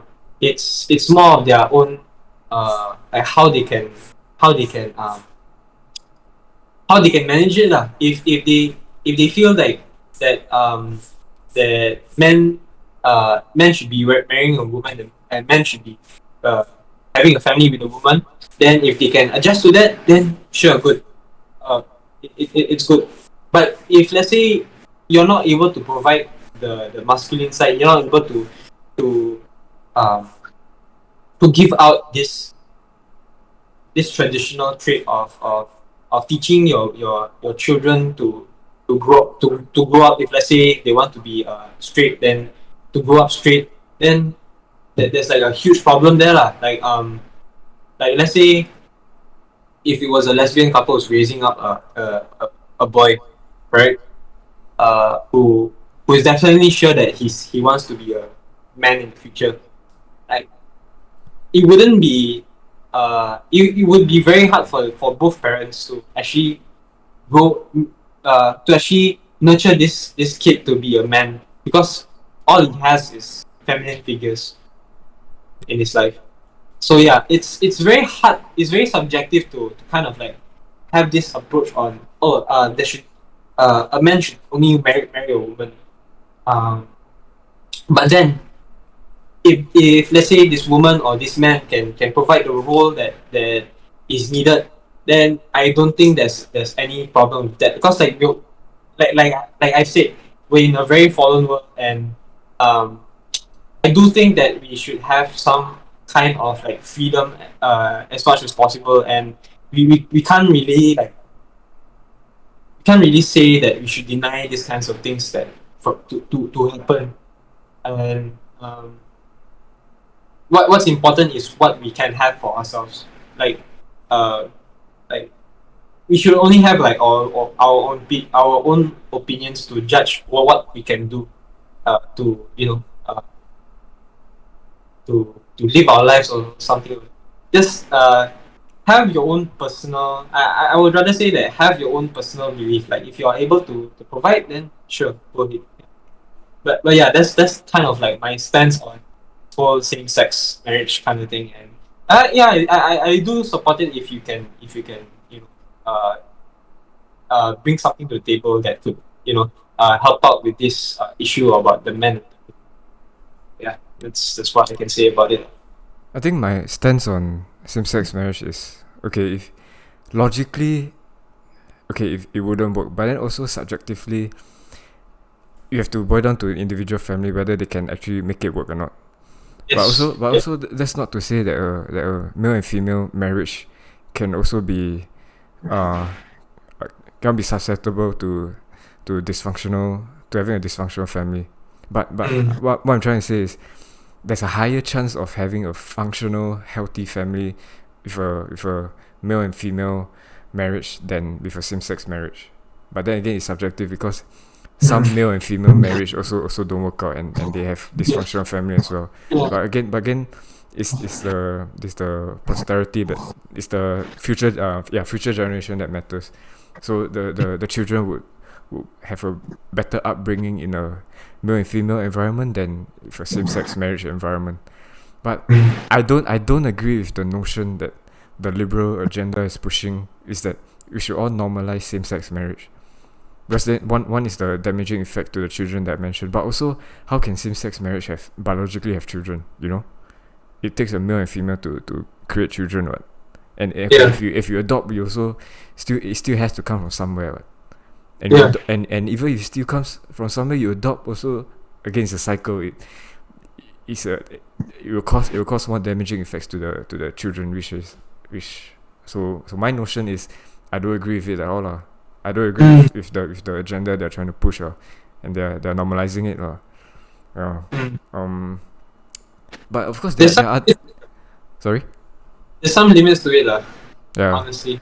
There are also other topics like other than the LGBTQ community, got feminism, first wave, second wave, third wave, fourth wave. Are you familiar with that? All I know is the movie by Chloe Grace Moretz.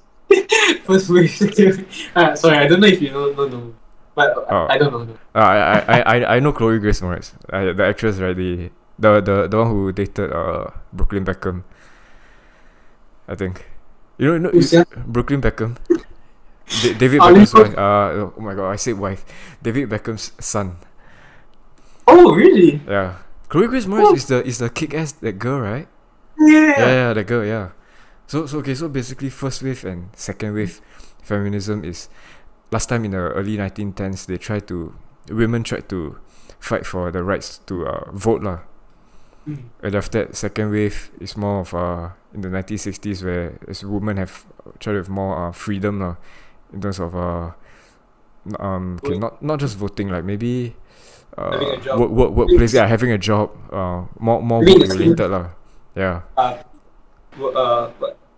Workfare. I don't know. The fair, same pay lah. Yeah, equal pay, something like that. Yeah. But first, difference between first wave and second wave compared to what we are, the third and fourth wave feminism that we are experiencing and facing now, right, is that first and second wave actually made an impact in today's society, especially in US. It actually made a difference. But third and fourth wave, right, it leads to entitled women, where they say, oh, I'm a woman, I should deserve equal pay, even though I may not want to work the same as a job the same as a guy, something like that. Like a guy should work like 10 hours, but I should work like 1 hour, but I still get paid equal. That's not fair, right? That's definitely. And then it leads to entitlement, and it leads to especially the Me Too movement. Have you heard of it? Yeah. So basically, Me Too movement. Okay, the basis of it is for women that have actually been raped and all that lah, sexualized. But now a lot of entitled women, they actually try to take advantage of it. Like, this guy he raped me like 10 years ago, but then actually it was like false allegations. Or this guy he looked at me funny, so therefore I'm sexually harassed. So I'm should be part of the Me Too movement, something like that. That's so far-fetched, right? It's unfortunately far-fetched, but that's their reality. That's the reality of what the US society are facing now. Is basically a war against men right now. Like men, if 50, 100 years ago, if a man try to pick up a woman, right, we'd be like, wow, like, so gentleman. But if a man just like look at a girl like 1-2 seconds, it's considered sexual assault. Like, what the fuck? Yeah, right. Then that's why there's this reject modernity, embrace masculinity videos that I sent you. Yeah, is the beginning of the videos always show the modern society of how fucked up it is, like LGBTQ, how there's a war against men, and then at the end you see like Arnold Schwarzenegger working out, or the guys working out, but not just work out, but also have intellectual minds and everything like that.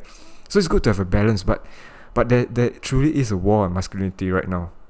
Do you believe that there's a disparity between these two? Definitely, like when you mention about it's very enraging that these things are happening, that women are taking advantage of these kinds of these topics, and they make it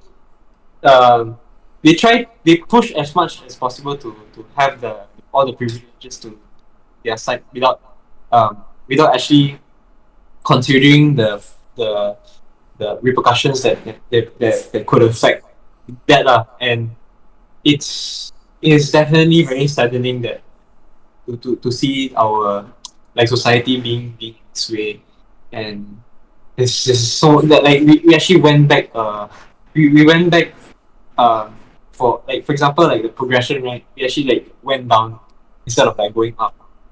and I think that's very unfortunate for us to have like. Yeah. Yeah, they proclaim themselves as progressive, but then they're actually regressing. The society is just going backwards right now, which is sad lah. And if we look at all these Western superpowers like US and UK, they're like the role models, and then other countries like us follow suit. But then they themselves are degrading, and then and we I don't know, maybe 5-10 years down the road may suffer the same fate. I don't know if our culture is stronger, then we might not lah. But then we are susceptible to it lah, because of how strong their influence is. I'm honestly very hopeful that, because with the influence that we are having today, like for example, Andrew Tate's kind of like what he's saying about stuff, and with all these influences at hand, I think there's a huge possibility that we can actually progress even better with this adversity that we're facing with this whole issue on this how do I classify this? I wouldn't say, is it toxic feminism or something? Toxic masculinity. You mean, or you mean the other side, like how toxic feminists are today? Yeah. Yeah, I agree with you. Yeah, they would say the feminists would say that masculinity right now, like let's say Trump, Andrew Tate, Jordan Peterson, all that will be toxic lah. Actually it's not like that. They're actually like a godsend to us, men and women also, because traditionally women also look up to more masculine figures, right? Yes. If you recall the podcast they had with Adrian, that women would be more attracted to a masculine figure who has a purpose in life, right? Yeah. And not be a simp, right? The problem is people, these figures like Andrew Tate and even Tristan Tate, his brother, are getting cancelled, for the wrong reasons, because these feminists, these communists, socialists have control and power over the media. Then they just want to cut off the truth from y'all lah. So you cut off Andrew Tate and Trump and Jordan Peterson, you only have this feminist source of information that you can only dive in. And that's wrong lah. You should embrace, well, I wouldn't say embrace both lah, but at least hear other people's opinions lah, especially Andrew Tate and the war on masculinity that we are currently fighting with. We're fighting with. Well, I would say fighting against this toxic feminism. Yeah, we should of course have Trump and Andrew Tate and all these male figures that we should look up to. Yeah, but the cancel culture is really rampant. Definitely. I kind of say like I don't agree with this whole. I couldn't say like, even though I agree with this this war on, like, I may agree with you with this masculinity side. I actually wanted to bring this up. I think it's better to say that we should actually filter, because if you look at this way, this whole conservatism and traditional used to be modern, don't you think? Like whatever that is traditional before was considered modern. Yeah, I would say it's like a cycle lah. Yeah. So I rather have it look at this way. Filter modernity and keep idealistic traditions. Don't you agree with that? But filter meaning like filter all these toxic, all these negative, all these like for example the like whether it is toxic femininity or toxic masculinity, anything that's of the negative, anything that's of the idealistic view of what should be modern, should be filtered out, and that we may have new values that we can get but we shouldn't forget our traditions, like what we should have beforehand, like what kind of values that we should have as humans. And we are technically we couldn't say that we are a professional at everything. I mean professional about anything actually. Well, we are humans too. We learn. We don't just stop at somewhere and downgrade just because we are good at it. You know, that's why this whole it brings us to the purpose of this podcast, which is to improve, to self improve. And you can never uh you can never stop unless you die. That's the whole thing about this improvement thing. But yeah, that's just what I view on this. I think Yeah. when you mention your when you start to describe what the future modernity means, then yes, okay, now I fully agree with you. There are probably one or two values that you can learn, but then also we should learn to decipher which are actually good for us and which actually harms us. Yeah. And if we were to face any crisis, right, especially with masculinity these days, right, then we should go back to basics and Yes. and and and and sort of go back to our traditional values. Yeah, so Mm. like a reset lah. But yeah, Yeah. but I agree that we shouldn't stop learning as well. Even the Yeah. negative stuff that we have mentioned about the liberal agenda. If you don't learn from them, right, then we are sort of like repeating history. Mm. You know, if you don't learn from, let's say, Hitler, you don't learn from Stalin, all the atrocities that people did 50, 100 years ago, Mm. then we will just repeat history, right? All over. We wouldn't evolve as mankind, right? So yes, Yes. that I do agree with you. Then the last question would be, what is your stance on President Trump, and would you like to have a leader like President Trump in the Philippines? Well, we actually do have, which is Duterte, President Duterte. Okay, I it's very subjective to say that um to say if he has done good or bad for the country. I mean I wouldn't say that they are the same, but like if you're talking about authenticity, this is what we need in politics, authenticity, and we shouldn't rely on this kind of agendas that these big tech companies, this all these like stuff that has uh, sorry all these like agendas that's been influenced into our minds. But yeah, in terms of authenticity, they are both the same. Cause as long as you're authentic, you cannot compare you cannot compare their. I mean, you can compare their achievements and stuff, but that's not really what I want to uh, to to say. I'm saying that as long as you're authentic, you're being true to yourself, you will still you still have uh, a very positive impact with the country. And I don't think that being being influenced by agenda should it being influenced by agendas would influence positively for the country. Like we've seen this before with other like presidents that I mean I'm not gonna say this, and I'm not gonna state their names, what's what. I just want to say that there is like presidents that they are leaders. I'm not just saying presidents. They are leaders who are based on who have their ideas based on agendas.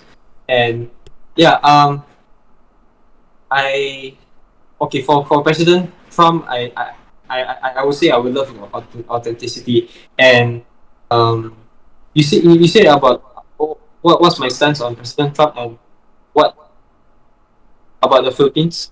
Would you like to have a would you prefer to have a leader like him? And you mentioned that your current president no, not current president, your previous president Yes, Duterte former was like former this, right? president. Yeah. I would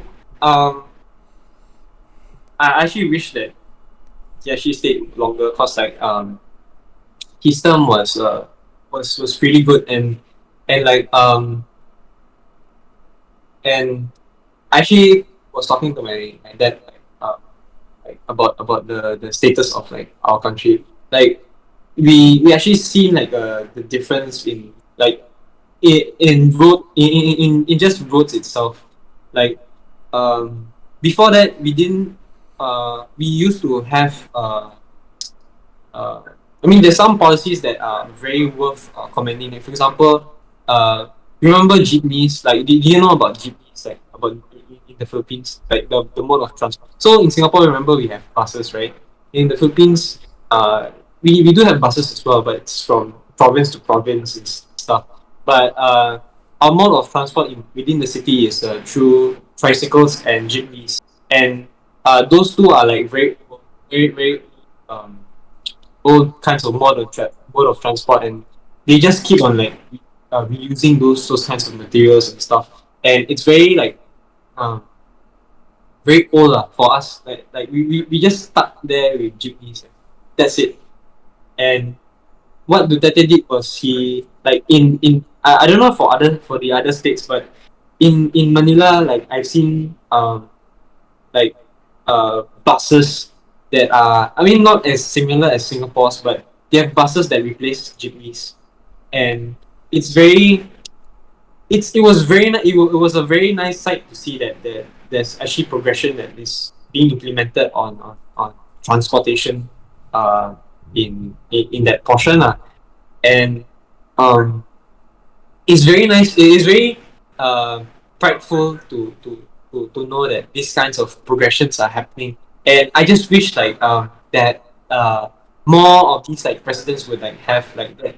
Like I would rather have a president that um who's who has an iron fist, who has uh who is disciplined and like enforces discipline and stuff, and uh and things would get better if there was a leader that was brought up in hard times. I mean, I wouldn't say that leaders who are brought up in good times are bad. Just that it's just factual that the hard times create strong men, that kind of thing. Yeah, that's what. Will you prefer a leader to have sorry align with the same values as you have? As a you mentioned classical liberal values and values leaning towards conservatism, right? Will you rather elect a leader like that, or a leader who prioritizes a greater good for the country? Good question. uh, I think it would be the same. Like, if someone values the classic liberal values and conservatism, conservatism, I think they will have this nationalistic view of things, and I think they will want a what you call this? They will want a More they will want progressive. yeah, they want a greater good for the country for the whole group so as what that's my you see on that So How about ideally, we all want a leader that also prioritizes the country and moving the country forward, but um, also as going back to their roots and classic values lah. That's in the ideal world lah. So I would say maybe President Trump, Duterte would also would fall in that. Would they fall? Would they be categorized in I that wouldn't aspect? say for President Trump because I've not known about his his Policies.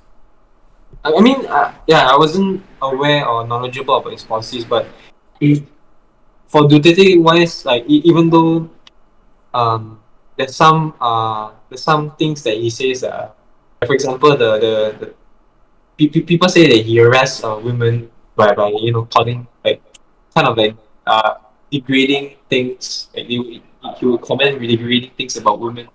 um Besides that, I honestly think that that he's one. Were you okay, I wouldn't say better off, but uh is the are the times as good under your current president compared to President Duterte?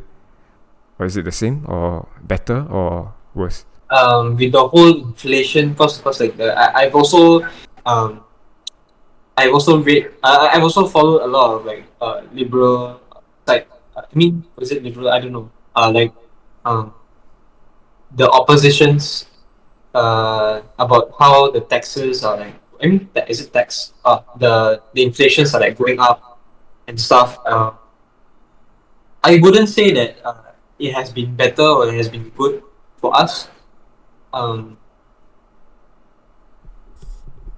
I would say a very neutral stance lah. Cause like right now, what President Duterte has said right has put us in such a good has put us in such a good standard. Like the roads are being clean and stuff. But then um I actually noticed this like yesterday. Like roads are getting much more like traffic and stuff, and like the prices of oils are going up and up, and I couldn't be ignorant and deny the fact that it's happening. Um, but I guess it would be more of a negative side, but I wouldn't be too negatively hoping that it would fail. His presidency will fail. I would rather think of it as something that's hopeful. Maybe one day this whole thing might change, maybe because of COVID, kind of thing. Maybe that's just his strategy. That's his decision to make lah. Yeah, that's what I could say about this presidency so far lah. How long is one Philippine president term? How long does it last? How long is 4? Is it 4 or 6? To the history teacher that Mr. Google. I'm very sorry, ma'am.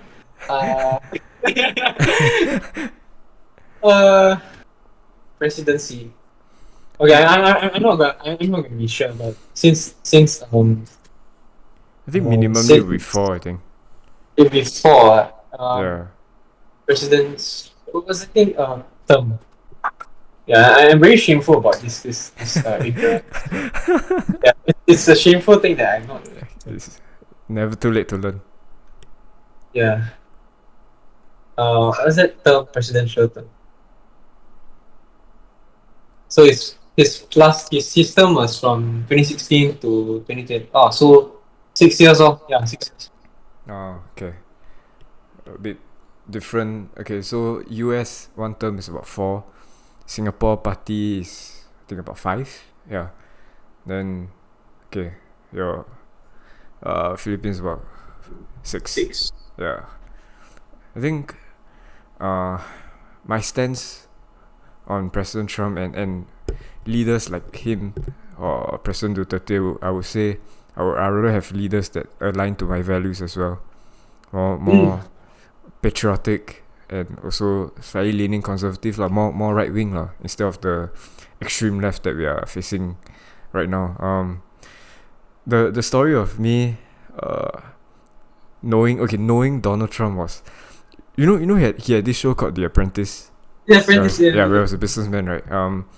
So I was like 3 to 4 years old, right? My father bought one season of the DVD. So this DVD cover was special. When you open it, right, it has a picture of President Trump. Back then was Donald Trump. And then when you open it, the sound will automatically say like you're fired. Yeah, like so every time you open it, you're fired. Then I will play with it. So that's how I got to know Donald Trump. Then in 2015, 2016 when he started running for president, I was like, wow, cool okay but I didn't know politics back then.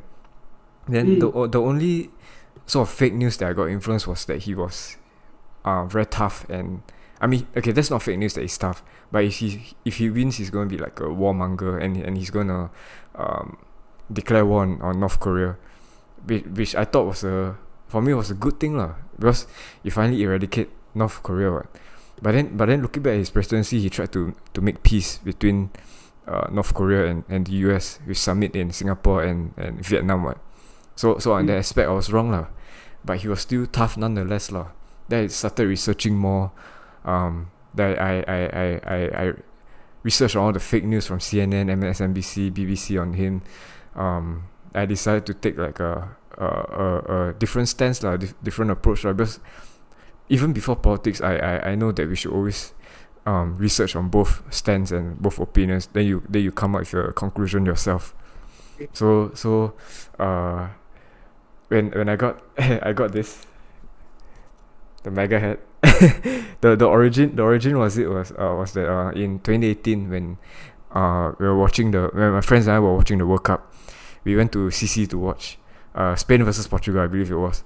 So then I think the Portuguese coach or the Spanish coach, he was wearing a red cap. Then my friends and I, they know that I support President Trump, so it's like, oh, hey, that guy wearing MAGA caps, yeah. After I got like oh shit, like same colors, yeah. Then I think the next day or so I went to order the cap. Then I wore it. I got it. Then I wore it around when I go out. So when I wore it when I went to Ngee Ann Poly to help my friend shoot a music video. I wasn't a student at MP lah.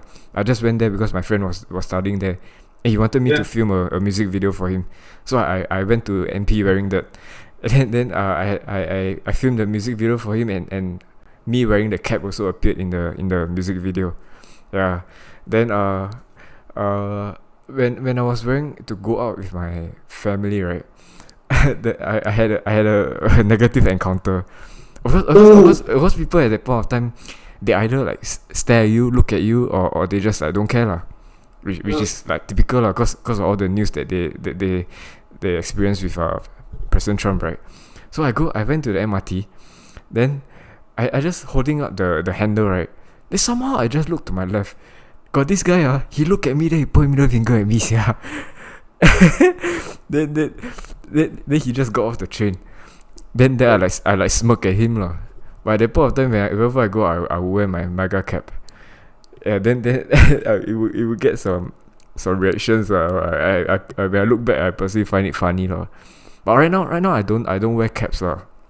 I mean, not because of the politics, but I prefer to just expose my hair lah. And it's not like the in thing. It's not my fashion sense to wear cap. So I stopped wearing cap. So this MAGA cap will be a memorabilia. Something I can either pass down or like sell it for $100-$200 in the future, you know, like collector's item, you know. Yeah. I get. Well, that's my experience. That's how I come to support President Trump, because he's damn tough on policies like border security, illegal immigration, and as a businessman, he also would like to lower taxes. You know, we already Singaporeans, we complain like, why GST so much? You know, we should. His notion is to you earn as much money as possible. You pay your taxes, yes, but then you want to keep as much as possible for yourself and for your family, But why give so much to the government? And the government also may misuse your fund, right? Especially US. US is a vast country. There are probably politicians that may misuse your tax money for something else, right? So in terms of border security, it doesn't have to be partisan, you know, like right versus left or Democrat versus Republican. Border security is border security. You supposed to protect your country. So you know, we stand on building the wall and at the southern border, right? And then back in 2020 when Biden won the election, is another sad case lah, because of how corrupt the US system is lah, in terms of election integrity. You've heard of the voter issue, right? Election integrity issues. By the way you just said one. Yeah. Would that for you it was not like a fair election. It wasn't. It was stolen. because there were many sworn affidavits from people that witness how the election process was done. Like let's say there's this voting booth, right? And then they don't want to see the counts, the people counting the ballots, so they boarded up the process. They brought up the windows so that people can't see. But then there was this video of a CCTV in the place, right? This guy was counting, presumably Trump and Biden votes. So he was counting like Trump. After that, he got fed up. He just threw it in the dustbin, you know. Yeah. Then there also, okay, so there's a sort of a fixed time frame on when you can bring in more ballots for you to count, and there's a timing for you to pause lah. So when the timing for you to pause, you shouldn't count, and you shouldn't also bring in more votes. You should just stop completely, in and out. The process should be stopped. Only bring in the ballots and bring out the ballots in that opening time frame.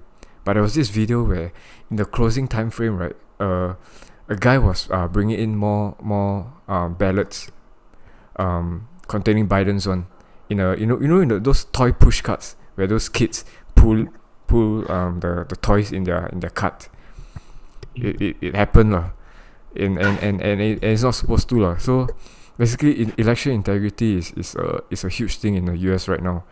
I think it's just all because in my country also there's this like very there's this thing happening as well. Yeah, and it's not a US thing. Like as you mentioned, Philippines also have those. I think those bigger countries are susceptible to it. So, just now earlier I mentioned Biden was campaigning in his basement because of COVID, right? But then also because of COVID, President Trump also had huge rallies as well. So, how can Biden campaigning in his basement got 80 million votes, even more so than Obama and President Trump? Cannot be, what? And probably you can probably say, okay, not just the campaign, maybe he COVID so you do it at home lah. But then when he won, right, there's a video of everyone swarming the streets celebrating Biden's victory, without mask, with no SDM and everything. Even CNN, the fake news, call people out for saying, hey, come on lah, y'all COVID lah, but then I thought y'all have a very hard stance against COVID. I thought y'all want to wear mask, SDM, all that. I thought y'all vote for Biden because Biden more stricter on COVID. Then y'all still no mask, no SDM. Then the story is, the point is, it's never about COVID, right? It's about because people don't like Trump, that's why they want to vote for Biden, right? And then end up what? See now, fast forward just 1 year, Biden's doing a terrible job, right? And people who didn't like Trump actually now starting to see that actually Trump did a much better job than Biden, right? So with regards to election integrity, right, in 2018 they were saying Republicans were saying, okay, let's have voter IDs. So I don't know about Philippines, but in Singapore we got, when before we vote, we got our IC. We need to show our IC to validate who we are, and then properly vote lah. But then the Republicans tried to push this, but Democrats didn't want it because they say voter IDs are racist. But it's not racist. Racist is just it's far-fetched. It's not racist because they actually want to, with the border security issue, with the illegal immigrants pouring into the country, right? It's not just because illegal immigrants like the US. It's because it's a political stunt. Democrats want the illegal immigrants to vote for them. Democrats want to be seen as the party which are very welcoming to illegal immigrants. So they say, we welcome all illegal immigrants. We'll give you citizenship. In return, the illegal immigrants would vote for Democrats. So you see, it's a stunt. So that's why they want more illegal immigrants to vote for the Democrats instead of the Republicans. So they classify the voter ID, basically our IC, as racist because they still want to accumulate as much votes. So that's why I say why Biden won is because he got his votes from, one thing is mail-in ballots, one thing is illegal immigrant votes, and people who have already passed away. And this is a huge one with regards to mail-in ballots and people who passed away voted for Biden. So the thing is, okay, let's say you're living right now in your house, right? It's a vast Philippines is a vast country. You move house, but you didn't tell your local head that you're moving. So they will still register you as still living in this place. So when it comes to election, they mail into you a ballot, assuming that you're still living there. But then they don't know that, but your neighbors know that you moved. So your neighbors will cheekily take your ballot, and let's say you are going to vote for, let's say someone. Okay, let's say you're voting for Trump, and but your neighbor's a Biden voter and a Biden supporter. So he takes your ballot and then poses you and vote for Biden, and that's one of the reasons why Biden won. Yeah, and so it's a matter of posing as someone else lah. That's why the voter ID is more important lah. That's why Republicans are pushing that Democrats don't want, because they know that if they have voter ID registered, right, then their ploy wouldn't work, right. They have a malicious intent. It's nothing to do with racism or anything like that. So the point I'm trying to make is here, right. I've discussed this with some of my friends who were a bit skeptical on President Trump at first, but they also sort of respected my opinions because I've made my support for him known since ITE lah. They're also saying, okay, it doesn't matter if you don't like Trump or if you like Trump or don't like Trump. This shouldn't happen in countries, especially US, because we look up to US so much. If it can happen to US, right? How it can happen to any country, you know? Yes. Yeah. It doesn't matter whether you like this politician or not. The election system should at least be fair and square. Right? Actually, talking about this voter IDs, President Duterte actually made this. Is it a law or something? Anyways, he created a national ID as well, like policy to have this national ID for all of the citizens of the Philippines. And I'm starting to think that this national ID thing would actually help keep these things from happening. Yeah, exactly right. And problem is in the US, Democrats don't want it, so that they can further their ploy. So okay, I guess we move on to closing remarks. I guess my closing remark would be go and actually research. Don't be ignorant and research what let's say your local politicians are like. If let's say election season comes, try to find a politician that aligns with your values, but also not just value, but also whether you want to, let's say, lower taxes, they want to make your state safe, something like that. Maybe Singapore slightly a bit harder lah, because we are such a small country. But maybe Philippines got this like mayor race or something like that. Yeah.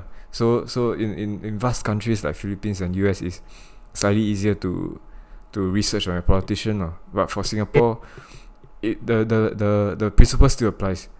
Let's say PAP compared to WP, a Workers' Party. You also every time election season comes, right, you should see what are the policies that they're trying to enact. We shouldn't be voting based on feelings. We shouldn't be like, oh, I don't like President Trump, so I go vote for Biden. But then that's identity politics, you know. You identify with someone that you like, but you don't see their political intent.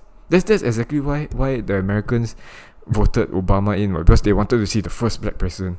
But you know what, he didn't do a very good job, right? In 2008 he got, let's say, 1.5 million votes. But then in 2012 when he ran for re-election, actually his numbers went down. People start to see that we shouldn't be voting on identity. We should be voting on their policies.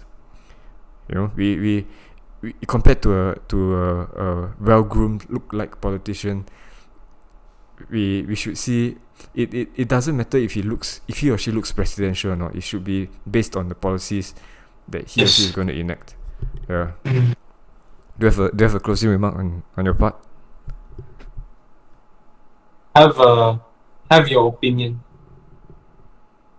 Have a opinion that, as you said, that lies with your beliefs. Um,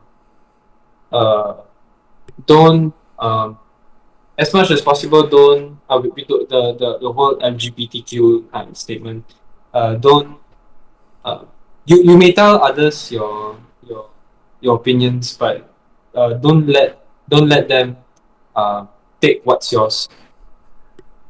I mean, cause like I'm saying this because it's something personal, and you can't really stop them from actually telling you to vote for what they want. And so yeah, just stand your ground. You know, yeah, we may have there are things that we may say that you couldn't agree with, but uh, one one thing is should be always be true to yourself. If you think this is beneficial for your country, then this should be this should be for you. Uh, last point. Last point. Don't yeah. Okay. Don't be ignorant. Last point will be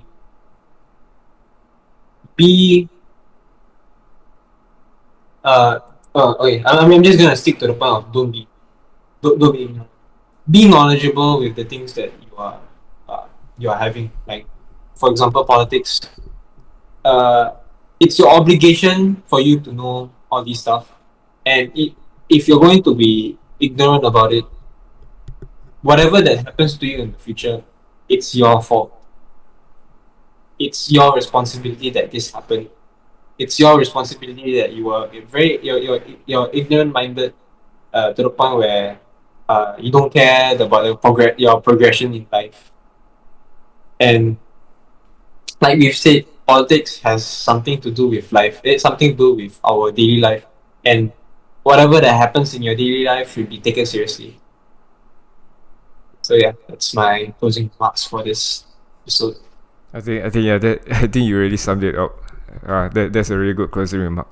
So I guess that's the end of the podcast, my friends. Yeah, it has been it has been a long but proper discussion. I know we know that politics isn't a self improvement topic, but then it has to be said because it really affects us, as Sam mentioned, one way or another, whether you like politics or not. And especially there's a war on masculinity and traditional femininity going on. So we have to be wary about this and make informed decisions at the end of the day because it will affect our lives and our posterity. So links in the description. Please subscribe to our channel and follow us on Spotify. We have 6 subscribers now, just 4 more and reach 10. Just 4 more and reach 10. 10 is the milestone, so please subscribe. Don't just view but subscribe. Yes, right. Please. Sam? Make the algorithm see us as actual, because like creators, because if you're not subscribed and like you just view it just for the sake of viewing, it wouldn't help much. Like our views won't get like addressed, and like if let's say you want to be a guest to our channel, you could always DM us. But then it also depends on the algorithm. I mean, the popularity of this channel. It all depends on the algorithm. And yeah, just please do us a favor, follow, share, subscribe, follow to your friends, your family who you think that you should be sharing this with. Subscribe. The bell thing really helps. Yeah, notification icon. Yeah. Notification icon. We appear every Saturday. Now it's Thursday, but we're gonna be uploading it on Saturday. So please be there. And I'm so glad that we've been keeping this consistent, Jones. Yes. Just let's go. 4 more subscribers and you just make it 10, please. A milestone, a small milestone, but a milestone nonetheless. Please, just 4 of you, please subscribe. So, I mean, no, 4 more. Yeah, 4 more. More subscribers. Now we got 6, so 4 more. I don't want to settle with just 4. I just want more. Yeah. More subscribers.